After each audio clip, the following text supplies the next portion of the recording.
Chapter 4840. She and her brother were both ordinary people. If they asked for help from a cultivator, what could they do if it was just a small matter? That stoic-faced girl looked too cold-hearted. She actually said that she wanted to chop off her younger brother's leg. Was there no other way to compromise?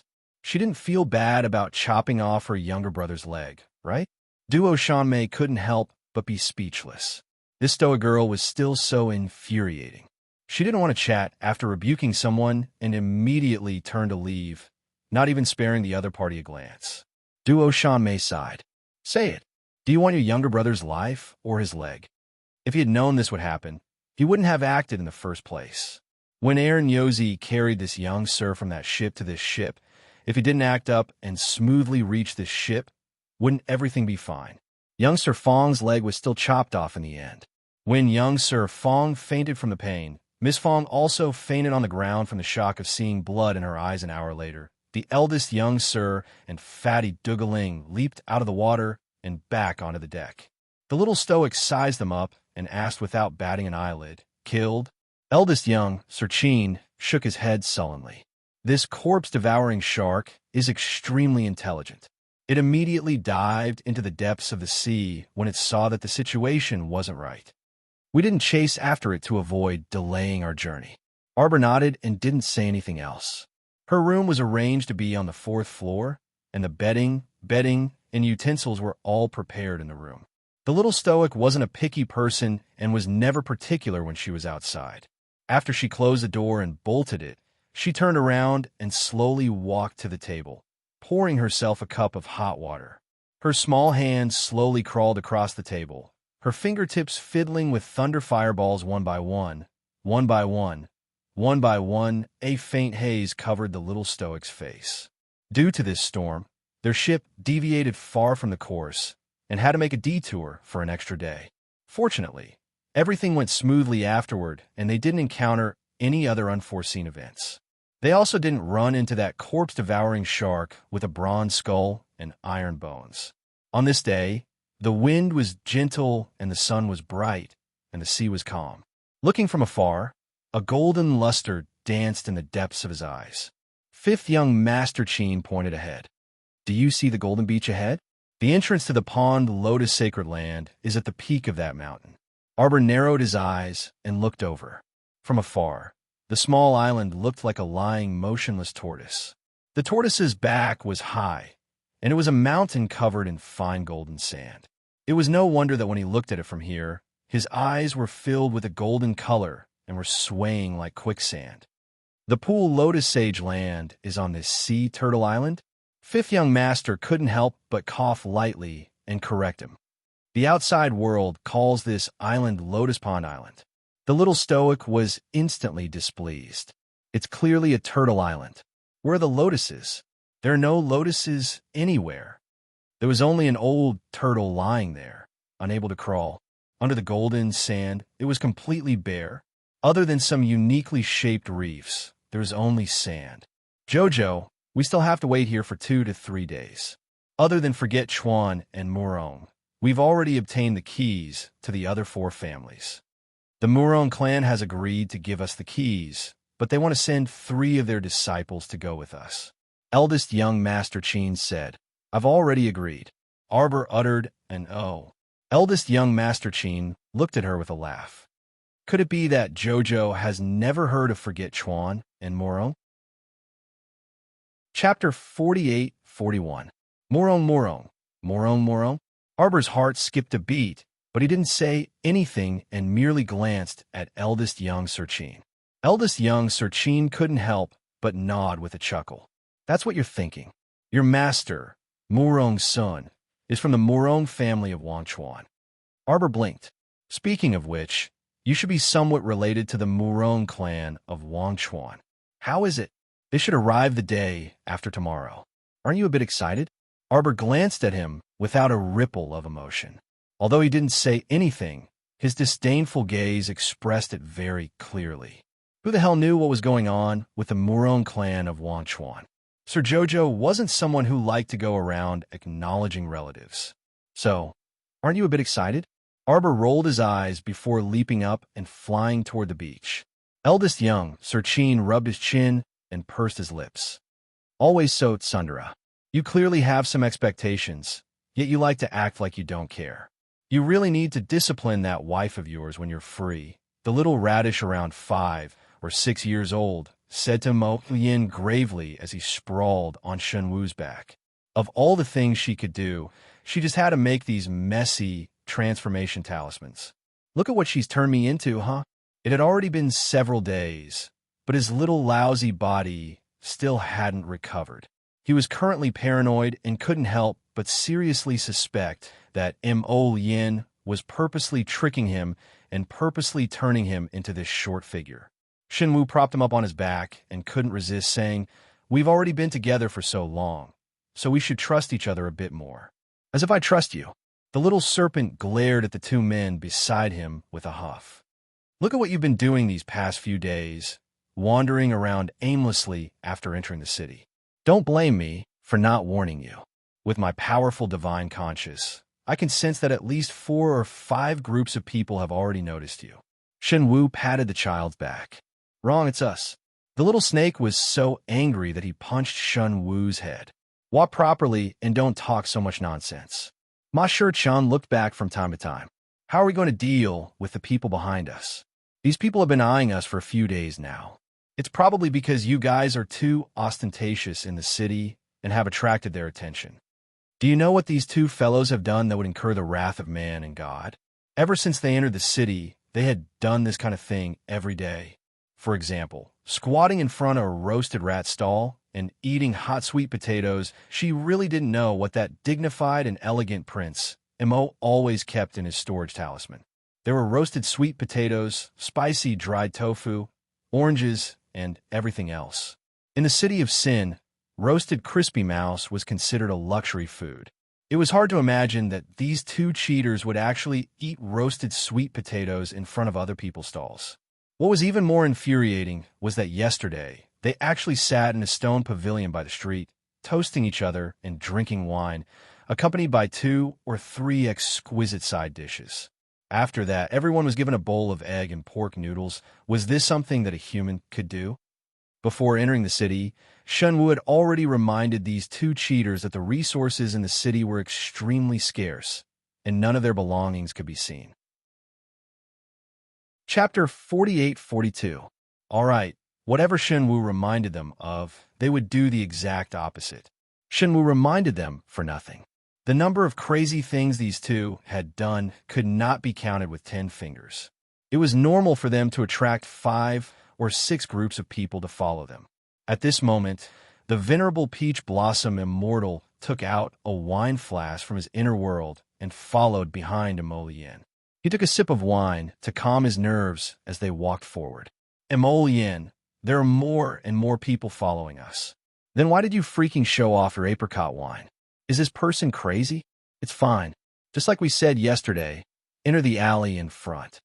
Emolien nodded and quickly walked to the stone alley on the side.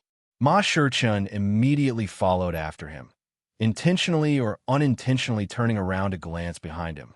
Shenwu hurriedly followed them in. Now that he knew Prince Mo's identity, he had a blind trust in His Highness. He always felt that Prince Mo would cheat anyone, but probably not his teammates. Has this kid always cheated others like this? The little snake pursed his lips and could not help but say, "It depends on the situation," Yuan Shi-chan answered casually, then looked at him with a smile. "What? Are you scared?" "Why would I be scared of him?" The little snake puffed up his cheeks and snorted. "If I recover, I could be a great help to you." Yuan Shi-chan smiled and looked at him without saying anything. Zhualanshan saw this guy's eyes, and his heart instantly became uneasy. It can't be, right? Looking at Yuan Shi-chan's eyes, this black-bellied gaze, could it be that he wanted him to stay like this until they got out of the undersea abyss? "Are you still brooding over what happened before?" The little snake keenly sensed that the attack at the undersea abyss entrance might not be over yet. This Prince Mo was really not a good person. Why was he always holding a grudge? Yuan Shi-chan smiled and patted his head. "Don't worry. One day, I'll take care of you." Yuan Shi-chan smiled meaningfully at him. "When we fight later, follow Shenwu and don't run too far. After all, with his current physique, If he were to fight, he would be pressed to the ground and beaten up. The little snake looked at them speechlessly. Judging from the attitude of these two black-hearted people, they really wanted to lure all the people from the city of sin here and get rid of them in one fell swoop. He sincerely sympathized with the unlucky ones. This was clearly an act of pulling a line to fish. How could he have fallen for it? The people of the city of sin had too much faith in themselves. As Mo Yin and He Chun turned into the stone alley, several groups of people looked at each other, then immediately chased after them without any explanation. In the city of sin, food was the most precious luxury. They would often fight to the death for a bit of vegetables or a mouthful of meat. All the inner world items taken from the sinkhole had to be handed over to GC. After extorting them layer by layer, the amount of food they could obtain was very little. These people lived in the fear of starvation day and night. Many of them were ordinary people. When they were unbearably hungry, they could eat anything. The group of people swarmed into the stone alley. Although they felt a little uneasy, they did not feel fear or dread. In the city of sin, outsiders with higher cultivation will be more unlucky and miserable. Chapter 48-43. So what was there to be afraid of? They were all ordinary people. Could it be that they couldn't win in numbers? The first group of people rushed into the alley and saw Mo Yin and He Chun at a glance. They were standing in the same spot and looking at them calmly. Being stared at by those two pairs of dark eyes, the people who chased after them felt guilty and panicked for no reason. However, they forcibly steadied the billowing waves in their hearts, and they even sent out a representative who looked rather pretentious to come forward and converse with Mo Yin and He Chun. "Did the two of you come from above?" The man pointed up and asked with a smile. "Are you new here?" After all, they had not seen these new faces 3 days ago. Ji Chen smiled and glanced at them without saying a word. What a coincidence. The person who spoke in front of them was someone they had met once when they were in the deprivation sinkhole. His name seemed to be Omuri. At that time, he was following behind the leader of the worshippers at the sinkhole. He seemed to be a small leader in the city of sin. With Mo Yin's photographic memory, she had already recognized Omuri's identity with a glance. But they had changed their faces, so the other party would definitely not recognize them. Mo Yin and He Chun acted as if they had never seen Omuri. She glanced at them coldly and said, "Get out of the way. My friends, why aren't you answering?" Behind Omuri, a skinny man walked out. His deep-set eyes were filled with hostility as he stared at them. His eyes were filled with greed as he glanced back and forth between the two of them. There was definitely something strange about the inner worlds of these two people. In such a place, they could actually take out 2 bowls of hot noodle soup. They had never cooked anything before, so there was definitely something strange about it. The inner worlds of these two people should be quite big and filled with many resources. Even if they couldn't take all of it for themselves, as long as they could get a small part of it, it would definitely make their lives easier in the short term. This kind of hope was really tempting. So much so that for such a goal, they did not hesitate to take the risk.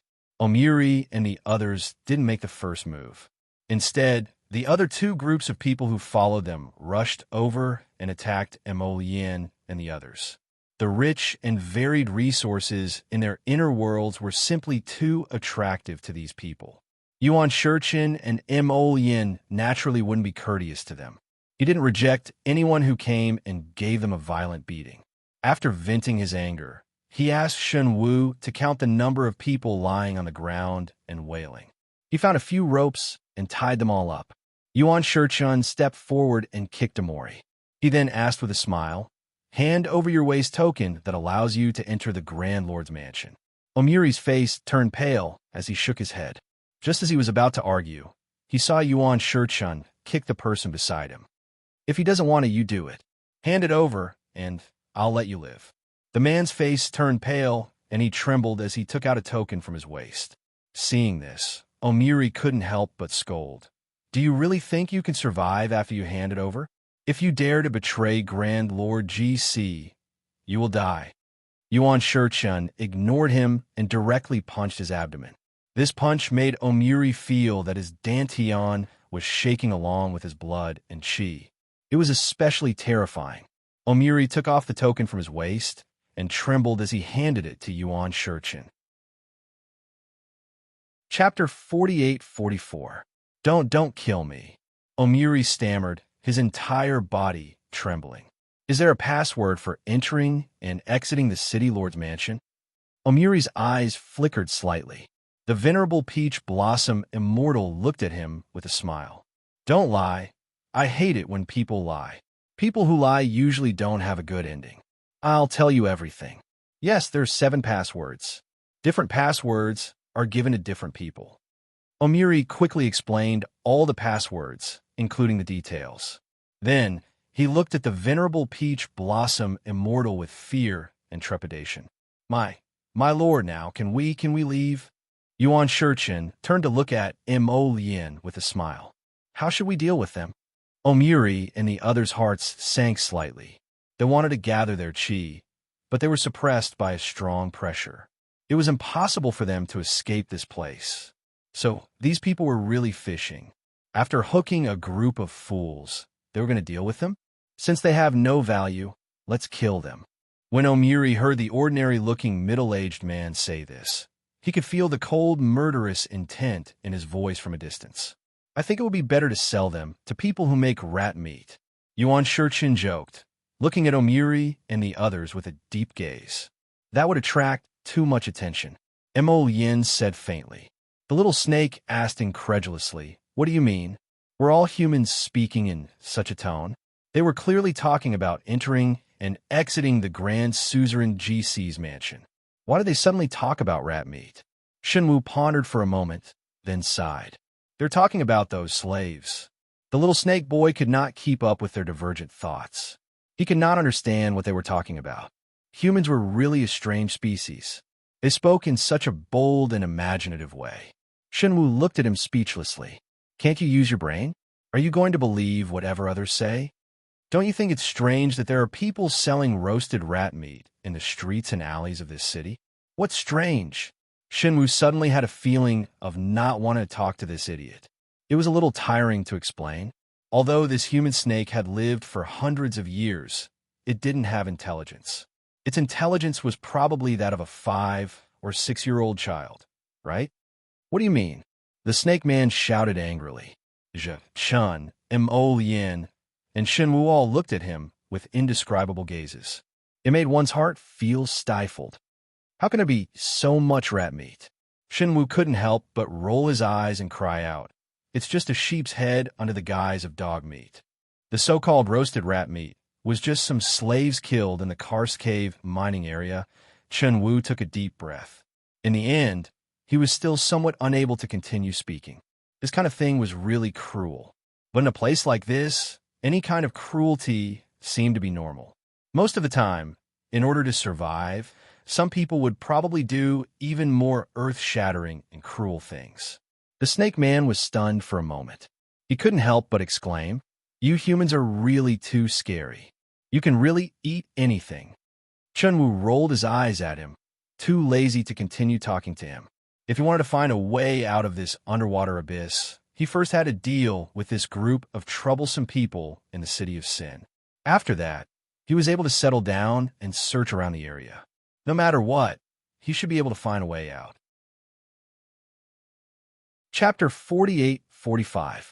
The Murong clan only sent 3 young men and women on this trip. Other than that, no one else came along. After the 3 of them boarded the boat, eldest young Shurchin led them towards the little Stoic and 5th young Shurchin sighed with a smile. Stoic, come and meet Forget Chuan and Murong's guests. Murong Yin and Murong Zhao were both 27 or 28 years old and were the cream of the crop among the clan's younger generation. Murong Fei was about the same age as the little Stoic, around 17 or 18 years old. She was lively and active by nature. This was the first time the little girl saw so many people, so she wasn't the least bit afraid of strangers. Where her round eyes looked at the little Stoic, they involuntarily brightened. The girl in front of her had a face as pure as snow and jade, which was rarely seen in this world, so she couldn't resist taking a few more glances. At the same time, the little Stoic was also expressionlessly looking at Miss Murong Fei. Her gaze landed on her, as if she was looking at something through her small face. Murong Fei and Murong Sun were truly aunt and niece. Their appearances were 40% to 50% similar. When Arbor saw this girl for the first time, he felt a sense of familiarity spontaneously arising. It was as if his master had pushed open that cold ice coffin and quietly walked to her side. "I think I've seen you somewhere before," Murong Fei finally couldn't resist saying after hesitating for a moment. "Apologies, my younger sister, Fairer. Didn't disturb this miss, right?" Murong Yin hastily apologized when he saw the little stoic's taut face. His younger sister always liked to find something to talk about and could strike up a conversation with anyone. Unfortunately, not everyone liked to chat idly with others. For example, this bright-eyed little girl in front of him seemed to dislike the three of them. From the moment they met until now, he hadn't seen the little girl reveal half a smile. Thump, thump, thump. A wave of hurried footsteps approached from afar. Gu Dazhong saw Murong Yin and his siblings with a glance and immediately welcomed them with a beaming smile. "It really is you, young Sir Murong." Arbor originally wanted to find this Miss Murong Fei to speak a few words and ask her if she knew Murong Sun. Gu Dazhong's sudden interruption made the little stoic a bit more displeased in her heart. However, looking at Steward Gu's happy expression of meeting an old friend in a foreign land, Arbor did not say much and silently took a step back. Murong Yin turned around and looked at Steward Gu, his expression slightly startled. "You are? The one beside Uncle Fong, Steward Gu?" Yes. Young master has a good memory.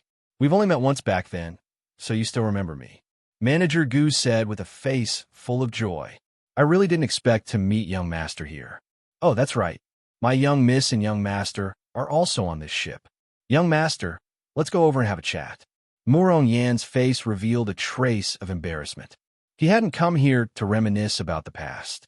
He still had some matters to discuss with Grand Duke Qin and the second young master Ziqin. Gu Dazhong hurriedly poured out his grievances. "Young master, our old master brought young miss along the way for two reasons. Firstly, it was to inspect the properties in Great Jubilee City. Secondly, it was also for young miss and young master's marriage." Murong Fei opened her mouth wide. How could there be such a coincidence? The three siblings had received a mission from their clan to follow the Qin family to the Pond Lotus Sage realm. They could still meet eldest brother's fiancée along the way like this? What kind of ill-fated relationship was this? Murong Fei tugged on her second brother's sleeve and pulled him to the side. "Didn't father say that eldest brother's engagement was annulled the year before last?"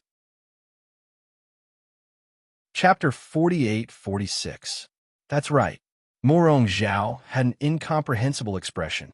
When eldest brother was in closed-door cultivation 2 years ago, the Fong family sent people to annul the engagement. They said that the girl couldn't afford to wait and wondered if eldest brother would enter closed-door cultivation for several more decades. It wouldn't be good to keep delaying the marriage. Murong Fei nodded. She was also very clear about this matter. Back then, the Fong family brought people to denounce him, and her father apologized awkwardly. Eldest brother and that Miss Fong were originally not too compatible. With eldest brother's current mystique venerable cultivation, he probably still had several hundred years to live in the future. Miss Fong had never cultivated and was only a normal person. She absolutely couldn't accompany him for his entire life. Therefore, she remembered that when the Fong family proposed annulling the engagement, her father readily agreed. Why was this manager Gu talking about this marriage as if they were close friends now? Could it be that Miss Fong was unable to get married, and the Fong family's master regretted it afterward? And when he saw eldest brother coming out of closed-door cultivation, he wanted to pick up this marriage and establish a relationship with their Murong clan again. This was too comical and laughable. Murong Fei couldn't resist shaking her head. Suddenly recalling something, she quickly walked to the little stoic's side and said with a smile, "Little miss, I remember where I've seen you before." Murong Fei said with bright eyes, "I've once browsed through all the information about the holy water sect that aunt is in. You're my youngest aunt's personal disciple, right?" With Murong Fei's mention, Murong Zhao's memories also came back. He hastily nodded and said, "Right, no wonder I found you strangely familiar. So you're a disciple of the Holy Water Sect." Arbor glanced at them and pretended to ask casually, "You all know about Master's Matter?" Murong Fei withdrew her playful expression and nodded solemnly. Back then, the Holy Water Sect destruction dealt a huge blow to Father and my uncles. Our clan sent people to Seacone Planet to investigate the truth, but at that time, the entire Holy Water Peak was enveloped by withered vines and ancient trees. The main peak was razed to the ground, leaving not many traces behind. However, we could still analyze some clues. Murong Fei said seriously, "The clan has always sent people to investigate this matter. After a period of close observation, we followed the clues and found the direction of Shuntian Prefecture. However, when we arrived, the entire 6 prefectures were in turmoil. There was a hidden force sweeping through the 6 prefectures like a hot knife through butter. Right now, the authority is completely under Shuntian Prefecture, in the hands of that Shuntian Prefecture's Prefecture Lord." Murong Zhao nodded. "In order to find out the cause of Little Ant's death, we could only send people to secretly capture the Shuntian Prefecture's Prefecture Lord." What? Arbor had been listening and didn't say anything. Only a faint sense of melancholy lingered in his heart. Isn't this the right way to treat your family? Regardless of the reason, Murong Sun left the Murong family of forgetfulness and headed to the lower star domain to develop herself. However, the clan still kept Murong Sun's whereabouts in mind. Once they received news of her death, they would definitely send someone to investigate. Not every family was as cold as Wang Chuan Longshu to his mother, right? When Arbor abruptly heard Murong Zhao say that they captured the Shuntian Prefecture's Prefecture Lord, he couldn't help but raise his voice. Shit, it can't be, right? She had been busy all day recently and hadn't contacted Duanzhong for a long time. Could it be that this old fellow Duanzhong was captured by someone? Chapter 48-47. Seeing her agitated reaction, Murong Zhao and his sister hastily asked, "Is there a problem?"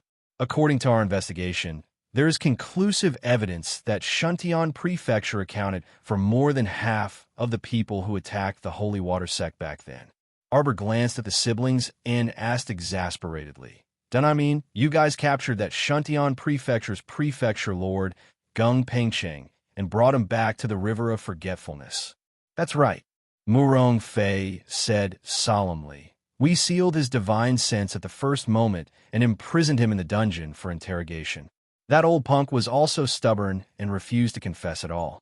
The strangest thing was that the soul searching was ineffective against him." "Arbor, you guys really searched for the wrong person." She could even imagine that old punk Dunju's bitter melon face, his small hands clutching the 2 bars as he wailed, "Master, little master, save Dunju. Peach blossoms, save your Dunju." Arbor couldn't resist massaging his throbbing head and vaguely seemed to hear Dunju's miserable cries. What a pitiful old punk. Why was he so unlucky in this lifetime? "When did you guys capture Dunju, that Shuntian Prefecture's Prefecture Lord?" "When?" Murong Zhao and Murong Fei pondered for a moment before replying. "Probably around 3 months ago." Arbor widened his eyes in astonishment. "Then you guys have been detaining him and torturing him?" Murong Fei smiled embarrassedly. "That's right. Cough. Actually, we didn't want to detain him. It's mainly because this guy doesn't speak the truth. His words don't match and sound like he's making up lies." Arbor was speechless and said after a moment of silence, "Can you guys release him first after returning? You know him?" Murong Fei was startled and sized up Arbor. "That old man doesn't look like a good person." Arbor didn't know how to explain it to them and considered for a moment before saying, "Actually, you guys captured the wrong person. Right now, the wisp of soul in Gung Pengcheng's body is temporarily residing in a friend of mine." Murong Zhao and his sister were at a loss for words as they looked at Xiao Mu speechlessly. "It's a long story. Let's talk about it later." Arbor signaled them to turn around with his eyes. Murong Zhao and his sister turned around and saw their eldest brother, Murong Yin, walking towards them. Murong Fei smiled and said, Is it settled? Murong Yan's expression was somewhat stiff. He shook his head and raised his hand to massage his throbbing temples. In a low voice, he said, "This steward Gu is adamant that there is no annulment of the engagement document, saying that this matter is not set in stone. Therefore, the engagement still exists." Everyone looked at each other. His big brother was being blamed by someone. Murong Fei's little face puffed up in anger. Back then, they were the ones who wanted to break off the engagement. Now, they're also the ones who refused to break off the engagement. I really don't know what they are trying to do. Why is it that the reason of the world is always on the side of the Fong clan? Murong Yin smiled good-naturedly. "Forget it. Let's talk about this later. Little sister, you stay here and don't run around. Your second brother and I are going to discuss with the two young masters of the Qin estate about entering the secret realm." They had a purpose for this trip, which was to maximize their clan's benefits. Murong Yin glanced sideways at Arbor and nodded very politely. Before he could speak, he heard Murong Zhao say, "He's one of us." Chapter 48:48. Eldest Brother. This is Little Ant's direct disciple. Murong Yin belatedly glanced at the little girl with an expression of sudden realization. "Ah, it's that one from Planet Seekong's Holy Water Sect." No wonder younger sister said the little girl looked familiar at first glance. It turned out she really was one of them. Little Ant's direct disciple was no different from the Murong family's direct disciple. Murong Yin hastily said with a smile, "Please forgive me for not recognizing Miss earlier." The little stoic's face was still stoic, but her eyes were brimming with vigor. She glanced at Murong Yin and pretended not to care. No need to take it to heart. Before she could finish speaking, she saw Murong Yin take out a small box from his inner world and hand it to Arbor. "Little junior sister, you don't mind me calling you this, right? Take this small item and treat it as senior brother's greeting gift to you. It's just a trifling item. It's a few formations that senior brother made himself and can be used at any time." The belated siblings, Murong Zhao and Murong Fei, also hastily took out gifts and piled them in the little stoic's hands. "Little junior sister, we'll be a family from now on. Don't be afraid. Even if little Ant is no longer here, our Murong family of Forget River will still be your strong backing." Murong Fei paused and asked in confusion, "Speaking of which, where have you been all these years?" After the Holy Water Sect was destroyed back then, the Murong family of Forget River actually sent a group of people to stand guard outside Planet Seekong's Holy Water Sect for several months. In the end, they didn't find a single Holy Water Sect disciple, which was truly a huge setback. They only withdrew everyone half a year later. At that time, those clansmen reported that there was no one alive in the Holy Water Sect. All the uncles, elders, and uncles in the clan were extremely furious and had been investigating this matter for many years. However, due to heavenly law's obstruction at that time, they didn't dare to extend their hands too far.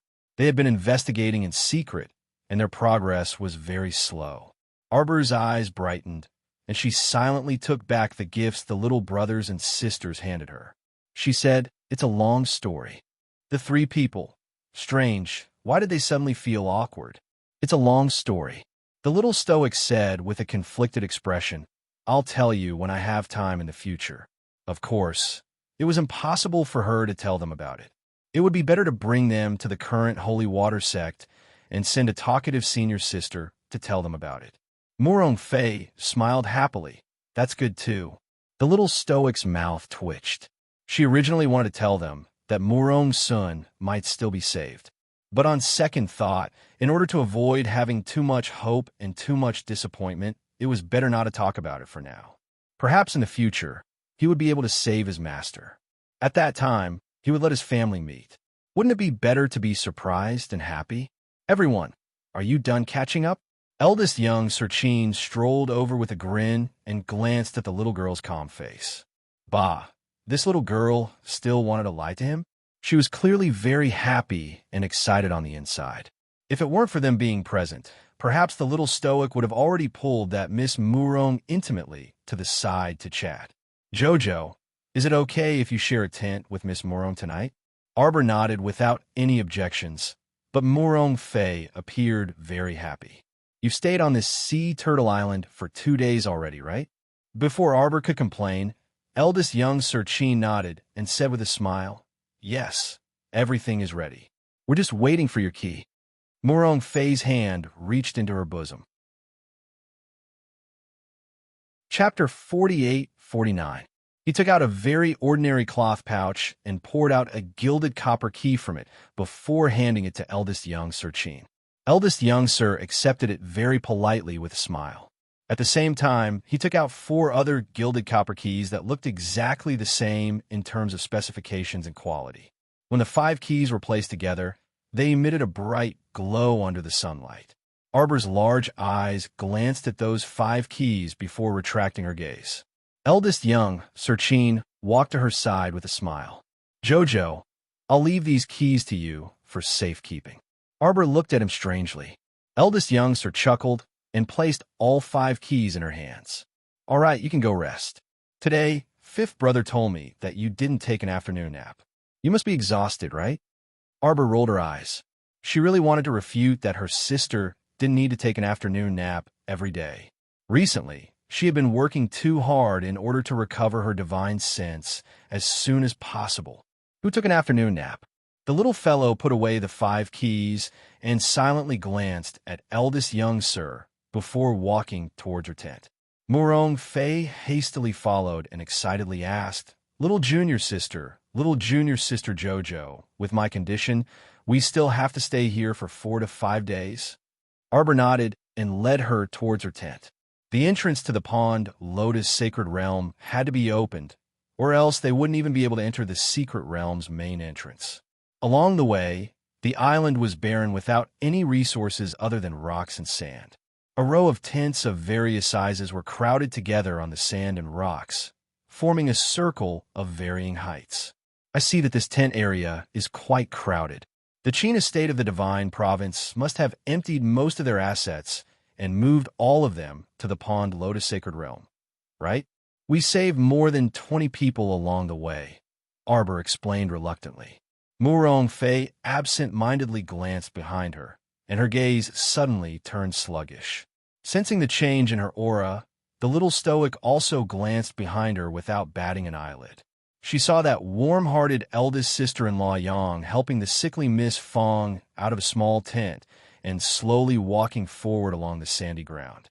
A few able-bodied laborers were helping the duo clan members to repair a few collapsed tents. Last night, the wind was so strong that several tents were blown over. If these were not repaired today, the existing tents would be even more crowded. At this moment, Miss Fong also saw the nearby arbor from the distance of a few strong men who were fixing tents. A hint of fear and dread flashed in his eyes. Previously, it was this woman who had said decisively that she would chop off one of her brother's legs. In the end, his poor brother really did lose a leg. Her younger brother was still so young. How was she going to support him in the future? These hateful practitioners were all high and mighty, dominating the lives and futures of the weak. They were extremely hateful. Arbor glanced at Miss Fong and then retracted his gaze. His brows unconsciously furrowed. In that instant, she could feel Miss Fong's intense resentment. This girl actually resented him? Arbor shook his head. What's wrong? Morong Fei keenly sensed that there seemed to be some animosity between Arbor and Miss Fong. Speaking of which, it was strange.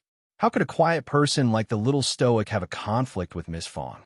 Arbor led Morong Fei back to his tent. Senior sister. Chapter 48-50. The little stoic said with a stoic face, "Go rest first and come out to eat in a bit. Fuck, what is that thing? Quick, quick, get out of the way. Hurry and disperse. It's crashing down." A series of exclamations rang out. Arbor looked up and saw a bird-shaped flying device crookedly crashing into the tent area ahead.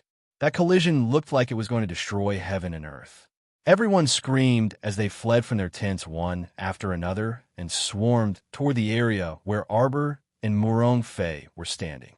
From afar, they saw that bird-shaped flying spirit tool somersaulting a few times in the air before swooping down toward the ground. Boom! After a loud noise, The front cabin of the flying spirit tool plunged into the sandy ground, raising a row of tents nearby to the ground. A duo clansman was strenuously propping up a tent.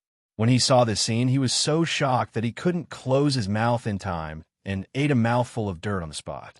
The tent that had just been set up in front of him was torn to pieces with a crash. Everything fell apart. Young Master Omega Kitoku rushed over when he heard the commotion and hastily ran to the little stoic's side to ask, "Are you all right?" Arbor was baffled. What could happen to her? She was already quite a distance away from where the flying spirit tool had crashed. What problem could there be? Young Master Omega Kitoku sized her up. Seeing that she was indeed fine, he nodded and instructed, "Stay here and don't move." The little stoic. It was really annoying. Everyone always liked to say this to her. After glaring at Omega Kitoku's back, the little stoic tugged at Murong Fei beside her. "Let's go over and take a look." Murong Fei's lips curved. How could you not watch a good show? She naturally agreed gladly. The two of them quietly ran over. When they got closer, they saw a large circle of people gathered there. There was a large pit in the middle. Half of a bird-shaped flying spirit tool was buried in the pit. It took a long time for the door of the air transportation spiritual tool to finally open from the inside. A brownish-yellow spirit dog that was barking madly jumped out from inside. When it saw the group of people staring at each other, it didn't care about anything else and barked at them, until a lazy voice called out, "Shut up." Only then did the big fellow stop its incessant barking. It hopped over to the side of the spirit tool cabin and used its claws to crawl down the cabin door. He saw a young man in white who looked to be about 20 years old climb out of the spirit tool cabin.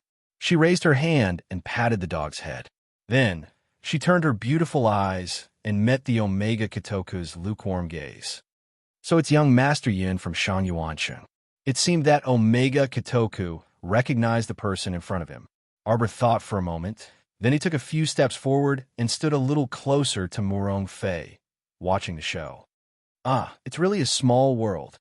That young Sir Yun pretended to be surprised and then lazily walked forward. China states, "Second young sir, you also came to Lotus Pond Island for a vacation?" "Vacation my ass." Everyone rolled their eyes at him. "You came to this lousy island for a vacation and almost destroyed the entire tent area as soon as you arrived, as if the holy domain collided with the divine continent. Yet, you could still show such a harmless expression. You were simply asking for a beating. Is that not the case?" Young Sir Yun was surprised. "This humble one came here for a wonderful vacation. I heard that the people of Wang River are beautiful, and the mountains, rivers, and scenery are all beautiful." Chapter 48-51. He paused, and his gaze landed on Arbor. Suddenly, his eyes brightened, and he exclaimed, "Wow, there's an exquisite and wonderful person here." Young Master Omega Kitoku scooted a few steps in front of him and blocked his wanton, sizing-up gaze. "Your Yin family also want a share of the loot?" "What do you mean?" Young Master Yin asked innocently. "Share what loot?" "This young master said that I came here for a vacation." Enough. He knew that he wouldn't get any information from this person even if he rambled on. Young Master Omega Kitoku gruffly interrupted him. "Yin Yunji, so what if you're here?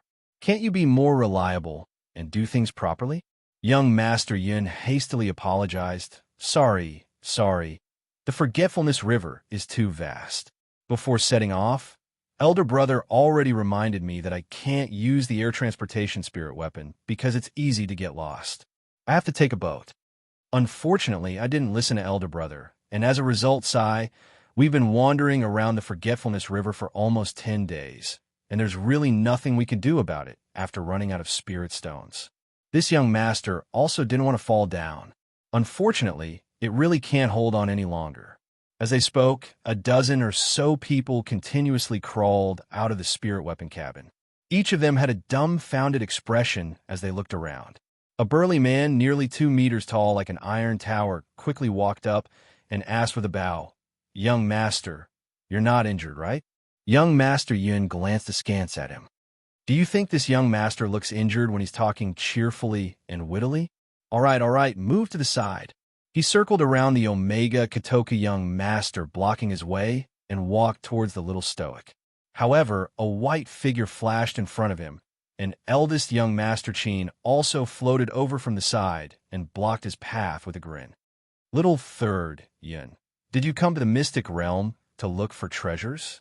Ah, eldest young master, hello, hello. Yin Yunji walked up very politely and cupped his fists in greeting at eldest young master Chin. This young master came here to sightsee. Eldest young master Chin and young master Omega Katoku rolled their eyes at the same time. What?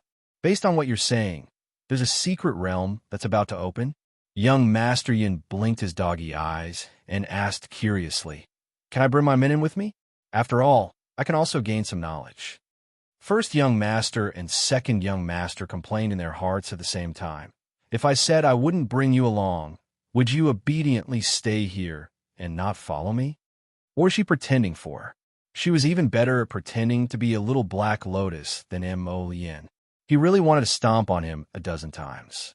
Yun Yunji finally circled around the two young masters who were like wooden stumps and swiftly flew to the little stoic side. He said with a grin, Ah, nice to meet you, little miss. I'm Yun Yunji from the Yun family. How about we get to know each other? You're a member of Shangyuan City's Yun family? Murong Fei was vigilant as she raised her hand to shield the little stoic and pulled her back. That's right, that's right. Murong Fei did not say anything as she threw a punch towards his face. Yun Yunji couldn't react in time. His handsome face took a solid hit, and he felt as if the sky was about to collapse. The little stoic stood next to the two people, and her small mouth involuntarily curled up when she saw this scene. She purposely moved to the side and opened up a path for Murong Fei to show off. She punched left and right, sparing no effort. Young Master Yin, who was grinning cheekily, was still pretending to cry out in pain at the beginning, but in the end, it was really fucking painful. Chapter 48-52. There's truly no justice in this world. Of the two ladies in front of him, although the little stoic looked icy and expressionless, her appearance was truly fair and adorable and very eye-catching. As for the slightly taller lady next to the stoic man, although she was inferior to the stoic man, she was also very good-looking. Yin Yunji felt that he had never been so unlucky in his life. Not only was he beaten up by a beautiful lady, but he was also being watched expressionlessly by another one. Stop, stop, stop. Please stop. Yin Yunji could only hastily shout, Miss, what exactly is going on? Why are you beating me? Io. At the start, he could still shout, but in the end, he had no choice but to retaliate in self-defense. In the end, the most ridiculous thing happened. As soon as he retaliated, the little stoic, who was originally watching from the side, suddenly pulled out a wooden club and hastily shouted, Senior sister, you're not fighting alone. She swung that shiny golden club and rushed forward, ganging up on Yun Yunji with Murong Fei. Everyone, eldest young Sir Chin couldn't help but twitch his mouth, feeling that he couldn't bear to watch. After being hit twice by the club, Yun Yunji felt that if he retaliated against the little stoic again, he might be even more unlucky. Thus, he didn't retaliate again and just kept fleeing outside, almost colliding head-on with fifth young Sir Chin, who was walking over with a plate of pastries. What happened? Fifth young Sir glanced at them in astonishment. Just now, he was preparing food in the distance when he heard the huge commotion, so he hurried over to take a look. The little stoic silently put away that golden club and bounced to fifth young Sir's side, adeptly helping him take the plate in his hand. Don't eat too much, it'll be dinner soon, fifth young Sir instructed. Eldest young Sir Chin couldn't help but facepalm. He kept feeling that this fifth brother of his was becoming more and more like a little stoic bodyguard. He had to exhort him for everything. What's wrong? Fifth young Sir looked up at his eldest brother and second brother.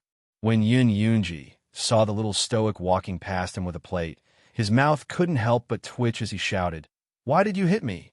The little stoic thought for a moment before swallowing half a pastry and answering, I can't let senior's sister fight alone. Murong Fei couldn't resist beaming with joy. This little junior sister that he had just reunited with was truly too interesting. Little Aunt really had good taste. How did she find such an interesting little stoic disciple for her? The corner of Yin Yunji's mouth twitched. Then do you know that this senior sister of yours is very problematic? She hit me all of a sudden. She didn't even have a reason for hitting me. Don't you think this is wrong? The little stoic nodded. It's a bit off. Yin Yunji, why did you step forward to help the tiger do evil? You have no integrity, you little rascal. There's nothing I can do about it. She's my senior sister. Yin Yunji became even more melancholic and speechless. But I'm still your senior brother. Do you know? Our Shangyuan City's Yin clan is the clan of your mentor, the principal of the Royal Academy, Yin Piaomiao. So when you beat up Yin Piaomiao's nephew, your proper senior brother, do you think you did the right thing? The little stoic's eyes instantly brightened. Yin Yunji felt an inexplicable sense of panic. Fuck, what's going on?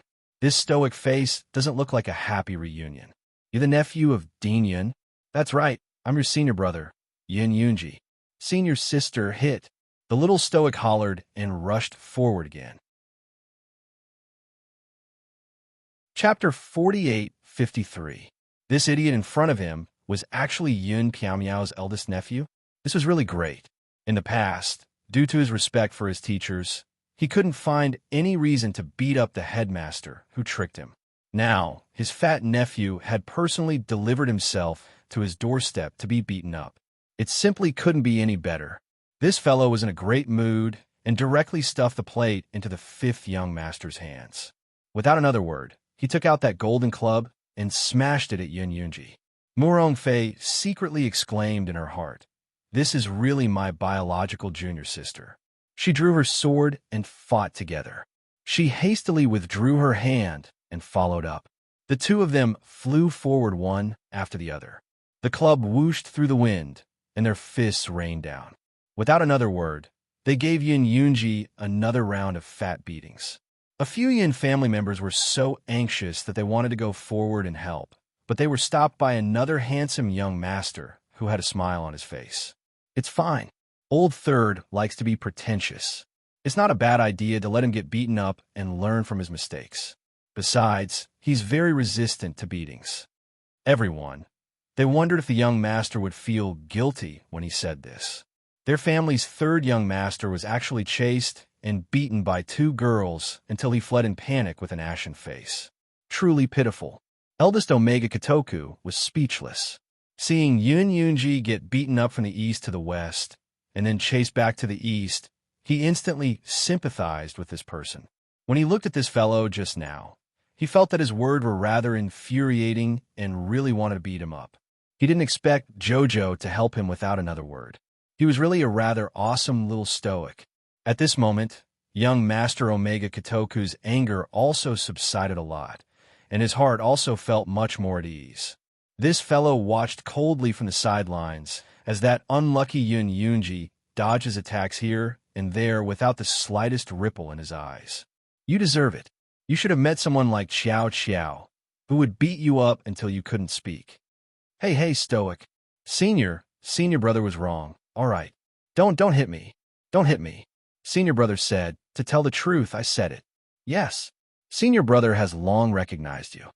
More than 80% of the Yun family had probably flipped through this stoic face's information. Not only did this girl study under Morong's son, but she also entered Yin Fur in Yin Piaomiao's academy and studied there for a period of time, so she had a close relationship with them.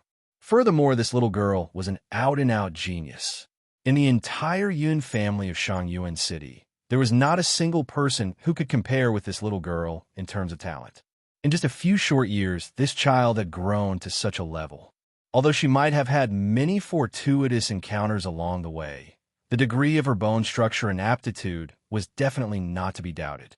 The Mu family of the Divine Prefecture and the Dragon family of Wangchuan were actually making such a fuss over such a dazzling little genius.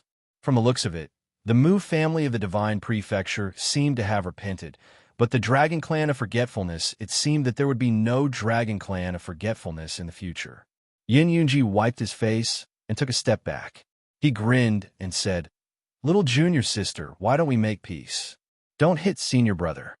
In actuality, the little stoic hadn't done anything for a long time. She exercised a bit. On one hand, it would be helpful for her afternoon nap later, and, on the other hand, she could treat it as training if they went overboard. She would have to worry about whether or not it would affect her child. Little junior sister. Who's your little junior sister? Morong Fei irritably shouted at him. The 100-year grievances between the Morong clan and the Yun family truly could not be resolved in a short period of time. Back then, because of the Yun family's ancestor, the Morong clan fled the Divine Prefecture and moved to Wanchuan. Chapter 4854. The two families had been in conflict for the past 100 years. Although circumstances had changed with the passage of time, the conflict between the two families still existed. Especially in the previous generation, the matter between youngest aunt and that person caused a commotion between the two families, but it wasn't resolved properly in the end.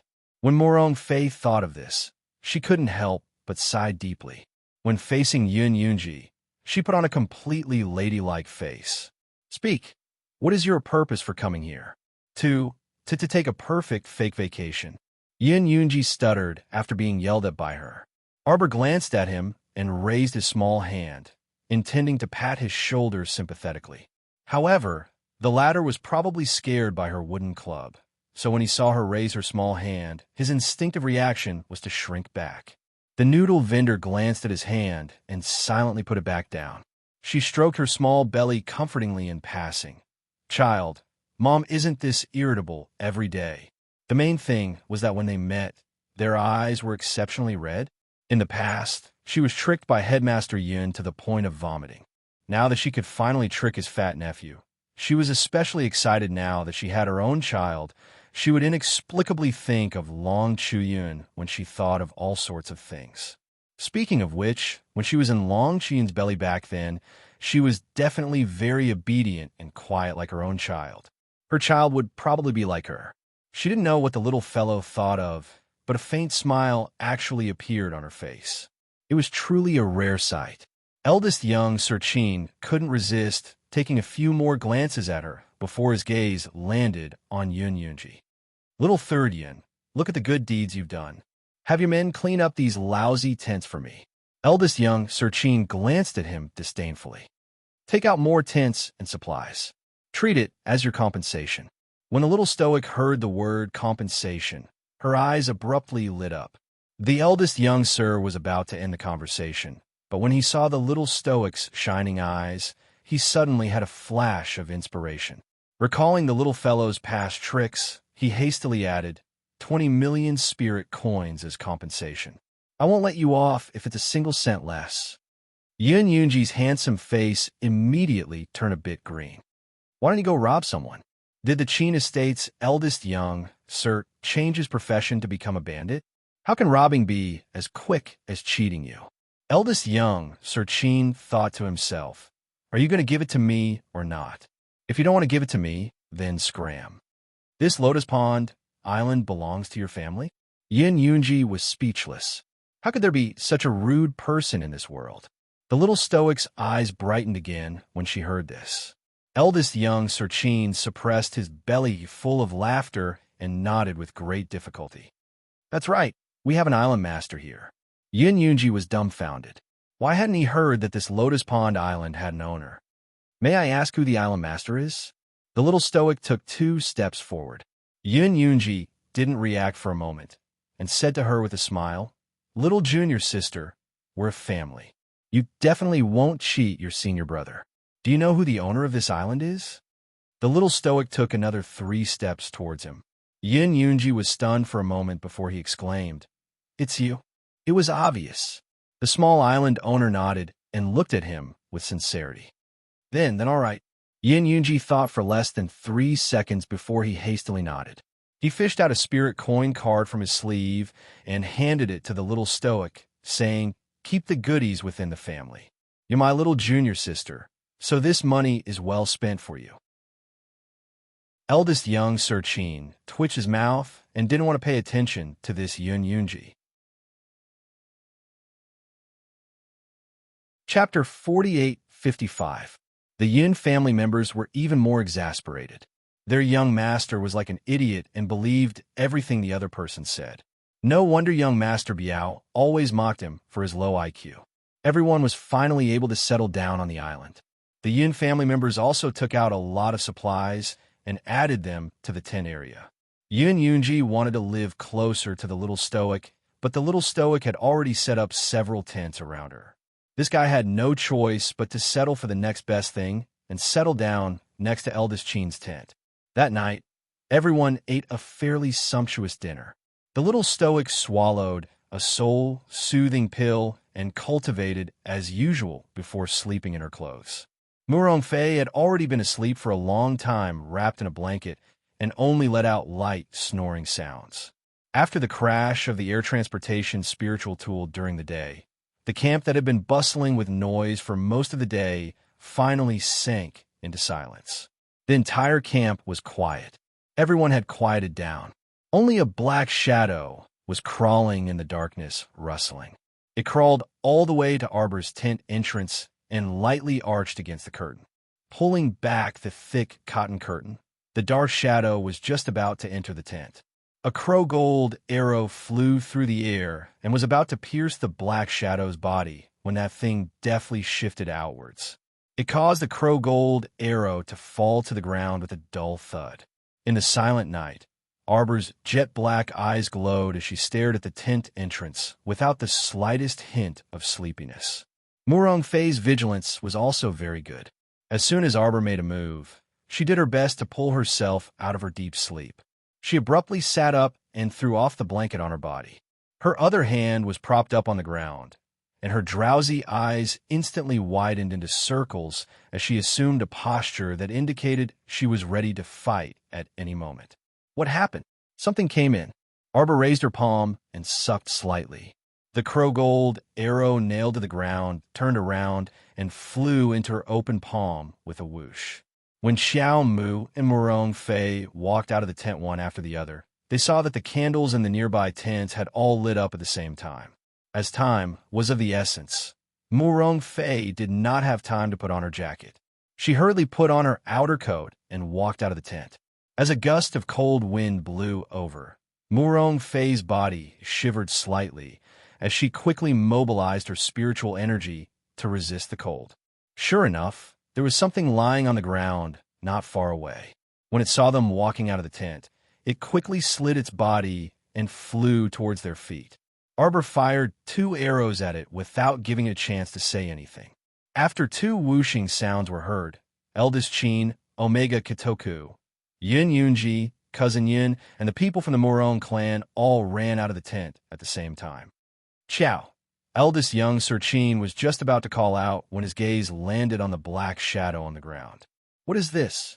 His eyes stared thoughtfully at the black shadow, and his handsome face sank slightly.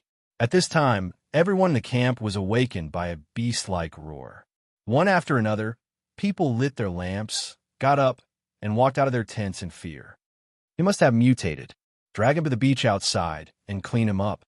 Eldest young Sir's tone was steady and strict as he spoke. No, we can't clean him up, we can't. A sharp female voice came from outside the crowd. Everyone turned to look and saw Miss Fong stumbling in from outside. This girl also hurriedly put on a coat and came out, her hair disheveled and her face weary. When she heard eldest young Sir's words, her face turned green from fright. Chapter 48-56. On the other side, after the eldest young master gave the order, 4 or 5 sturdy attendants quickly walked over. Each of them took out a set of armor made of iron sheet from their inner worlds and put it on, then shook the ropes on their hands. Several ropes were wrapped around the black thing on the ground, firmly holding it in place. They stood in a triangular formation and tightened the ropes in their hands. The thing that was bound by them once again let out an angry roar that sounded like a human. Roar! The black shadow suddenly moved, revealing 2 small, sharp fangs. It bared its fangs and roared at the people around it. Only then did the people who rushed over see clearly what the black shadow was. It turned out to be Miss Fong's little brother, who was 8 or 9 years old. At this moment, he was standing there on one leg. His originally delicate and cute little face was now covered in alternating black and red lines of blood. His eyes were terrifyingly filled with a bloody light. When he looked at people, his eyelids would lift and his eyeballs would roll up from the bottom, revealing eerie black pupils. Everyone glanced at him and felt a chill run down their spines. Who would have thought that such an adorable child would inexplicably mutate? Wasn't he fine yesterday?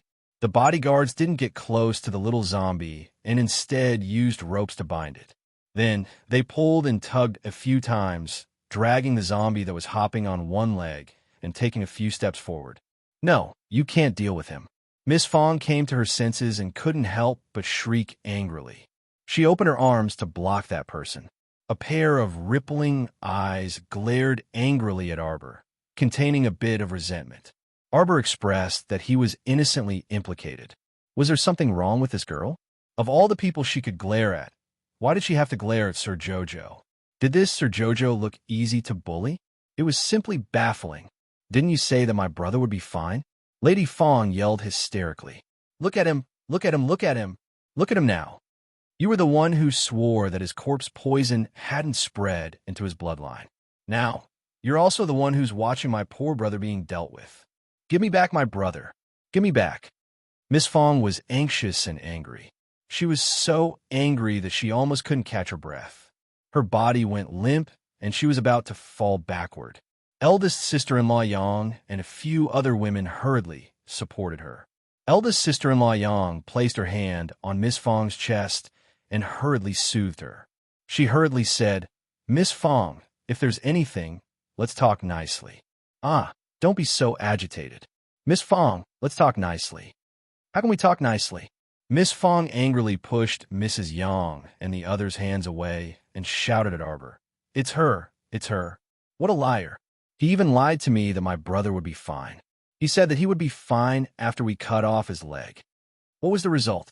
Not only did you cause my younger brother extreme pain, but you're also mutating now. Why are you treating us like this? Why are you doing this? Arbor looked at Miss Fong with a strange expression. Jojo, Sama was called a liar? She blinked and lowered her head to look at young Master Fong. Then, she looked up at Miss Fong and said with a stoic expression, I didn't lie to you. Miss Fong's brother could indeed be saved that day. But now, the truth was right before their eyes. Young Master Fong had mutated. What did this mean? It could only mean one thing. Arbor raised his head and looked deeply at Miss Fong. Chapter 48:57. That day, a drop of mucus was sprayed on young Master Fong's leg, but it hadn't spread yet. She wasn't wrong at the time. Cutting off his leg decisively could effectively prevent the corpse poison from spreading to other areas. Logically speaking, this young Master Fong shouldn't have shown such a strange change, unless he had taken some unknown medicine in the past 2 days. Arbor gazed calmly at Miss Fong. His scorching gaze was like a flame burning fiercely in the depths of Miss Fong's heart. Anger burned this Miss Fong to the brink of delirium. She suddenly let out an ear-piercing shriek. Don't quibble anymore. Don't deny it. You actually made an error in judgment. Miss Fong shouted harshly. Because of you, my younger brother lost a leg and still couldn't save his life. Since that's the case, then why did you cut off his leg back then? What's the use of cutting it off? Isn't it just to make him suffer another round of pain and suffering at such a young age? You vicious woman. What are you after? Why do you want to harm us too? Miss Fong was halfway through her yelling when a guard suddenly walked up and locked her arms. Miss Fong struggled and roared angrily. What are you doing? This woman dares to do such a vicious thing. Don't tell me she won't tell others? Vicious woman, you vicious woman, Young Master Omega Katoku flicked his sleeve and slapped Miss Fong heavily. Miss Fong only felt a fishy sweetness fill her mouth when the tremendous force hit her, and her face also tilted to one side due to the impact. Second young master's expression was very unsightly, and his eyes were filled with impatience as he said, What are you waiting for? Drag them both out to see if they don't want to stay here. Eldest young Master Chin said indifferently, Deal with the little zombie as soon as possible. Everyone else, return to your tents. There's nothing else to do. Rest well." The Qin Estates guards immediately pulled on the ropes and dragged the little zombie that had flared up. They also tied Miss Fong, who was baring her fangs and brandishing her claws, behind her back and were about to send them off. "Wait," Arbor called out to the Qin Estates guards indifferently. A pair of beautiful almond-shaped eyes looked deeply at Miss Fong. "Let me ask you, did you give your brother any medicine in the past 2 days?" At this time, Miss Fong's eyes were bloodshot and she looked like she had gone mad. Hearing this, she said without thinking, "Among our companions, there's a person who knows a little about medicine." She had given her younger brother some nutritious soup and used some medicine to stop bleeding and remove scars. "Don't tell me you want to accuse someone else." "I don't want to wrongly accuse anyone," Arbor said calmly, "but I won't be framed for no reason. If she didn't clear things up today, would she have to carry the blame forever?" Although Miss Fong's way of thinking was quite strange. She had only kindly advised little brother Fong to cut off his legs to save his life, but now that little brother Fong had turned into a corpse, it became her fault. "Go and get the dregs for me to take a look." I'll get it." For the past 2 days, eldest sister-in-law Yang had warmly helped brew the medicine and took care of the Fong siblings. Before long, this eldest sister-in-law brought over the dregs and presented them to Arbor. Arbor carefully inspected it and looked up at Miss Fong. "There's nothing wrong with this medicine." Eldest sister-in-law Yang and a worker simultaneously heaved sighs of relief. If there was a problem with this medicine, wouldn't both of them be out of luck?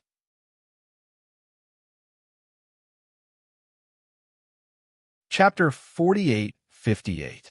After all, one of them prescribed the medicine, and the other was responsible for taking care of young Sir Fong. If there was a problem with the medicine, then they could hardly absolve themselves from the blame. Miss Fong glared at Arbor with a mocking expression. "What exactly are you trying to prove by doing so many senseless things?"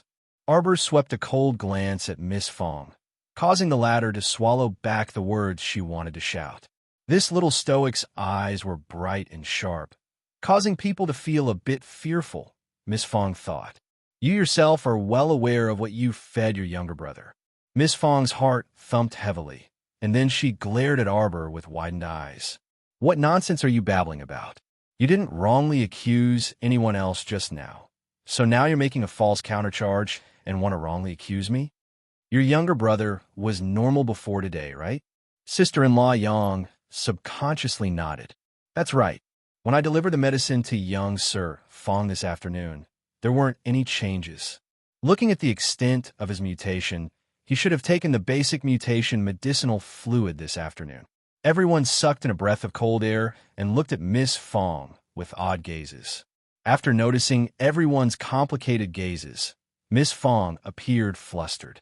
She hastily waved her hands and shouted, No, it's not what you think. I didn't.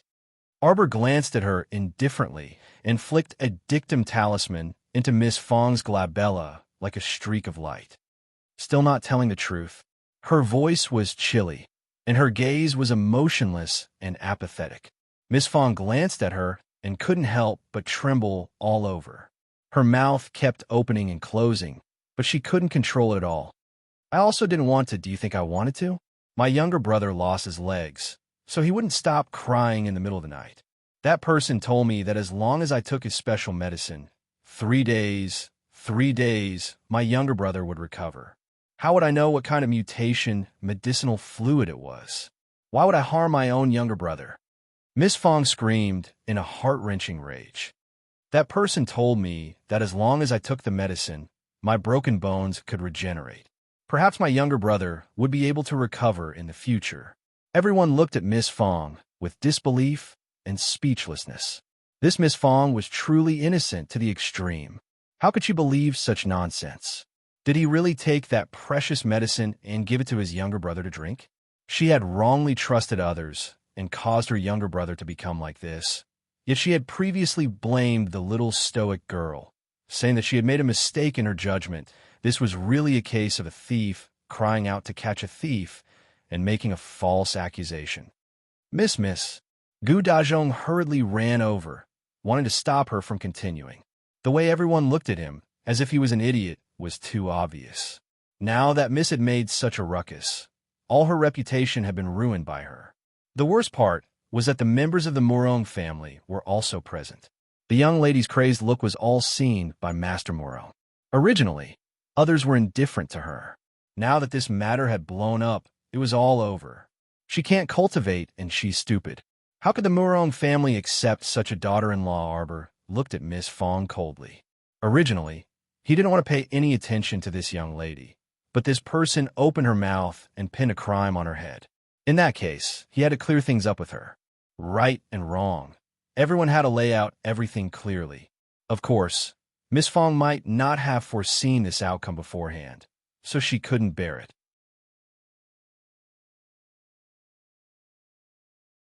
Chapter 48:59. Miss Fong abruptly snapped back to her senses and forcefully broke free from a Qin estate guard. She raised her hand to her throat and glared at Arbor in shock. What did she just say? Why did she feel like she had said a lot just now? After receiving everyone's unconcealed, disdainful gazes, Miss Fong's mind sobered up, and she hastily reached out to grab the dumbstruck eldest sister-in-law Yang. Eldest sister-in-law Yang.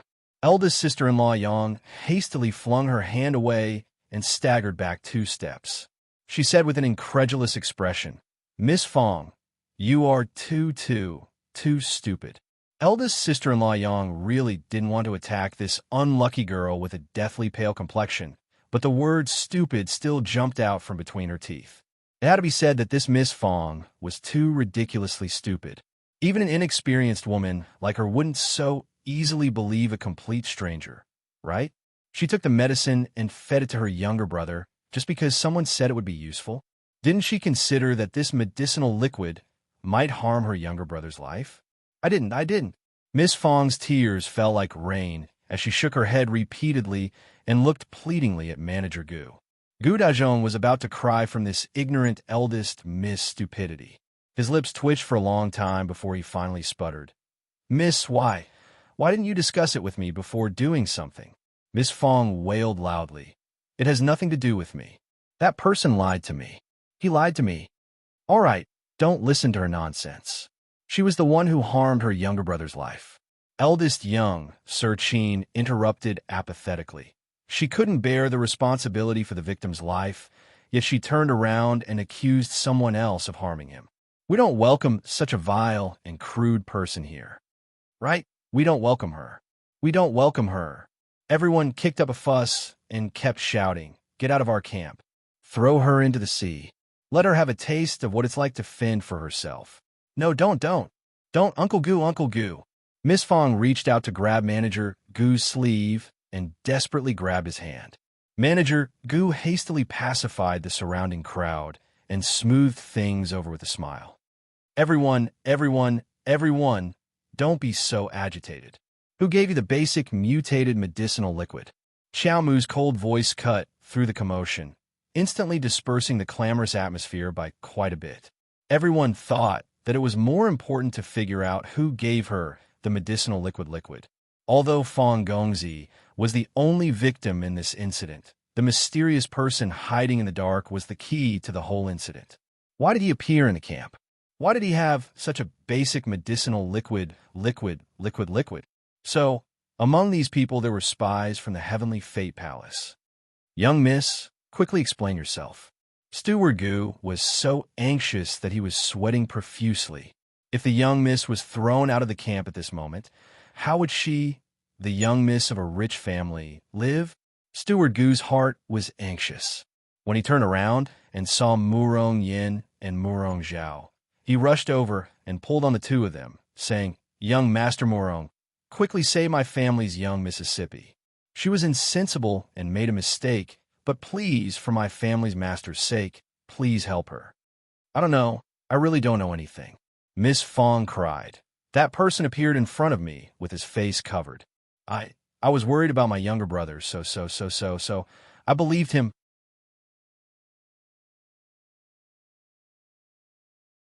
Chapter 48:60. Eldest young Sir Qin coldly swept Miss Fong a glance and said apathetically, "Take her away. Let go of me. You dare to treat me like this? Ah, you guys. Let go! Let go! Miss Fong shouted angrily, but she was rudely dragged out of the crowd by the royal guards. Mississippi, Manager Gu hastily chased after her, hopping with anxiety.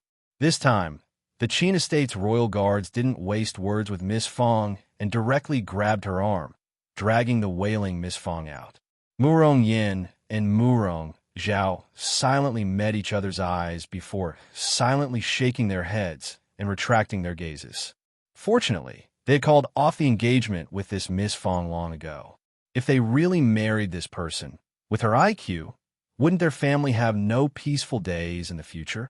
After retracting her gaze, Xiao Mu's gaze seemed to roam around the crowd. After returning to her tent, the little stoic sat at the table and subconsciously turned a cup in her hand. She remained silent for a long time. Morong Fei yawned.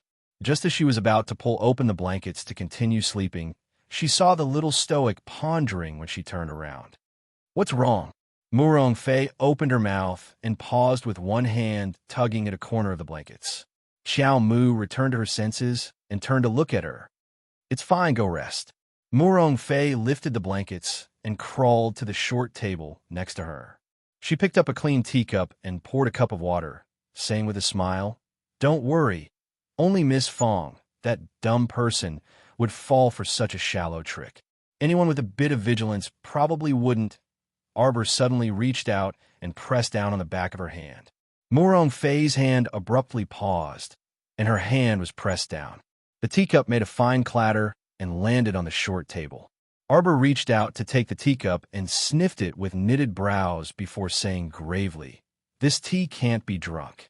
Murong Fei jolted in fright, and a nervous expression instantly appeared on her face. But you also drank it just now? It's not the tea's problem. Arbor took out a small knife and scraped a layer of powder off the cup's rim. Murong Fei immediately clenched her 5 fingers.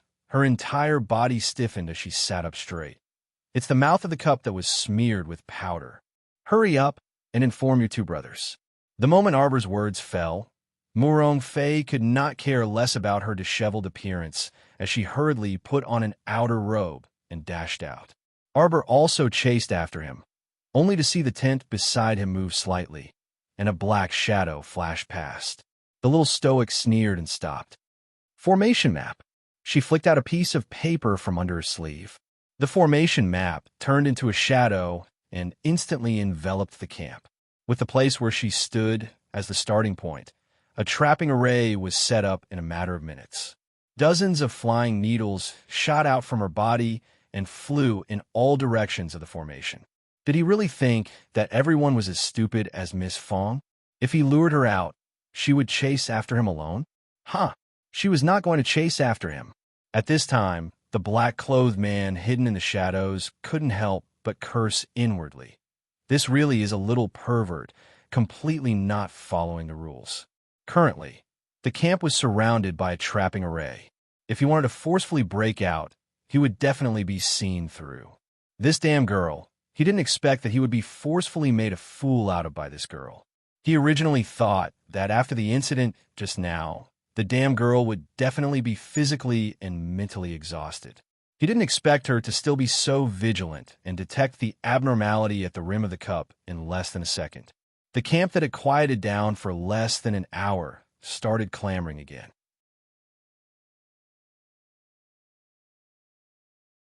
Chapter 48-61. Arbor used a formation diagram to construct a trapping formation, making it impossible for the black-clothed person to escape. After locking onto this person's aura, she touched the little white snake coiled around her wrist.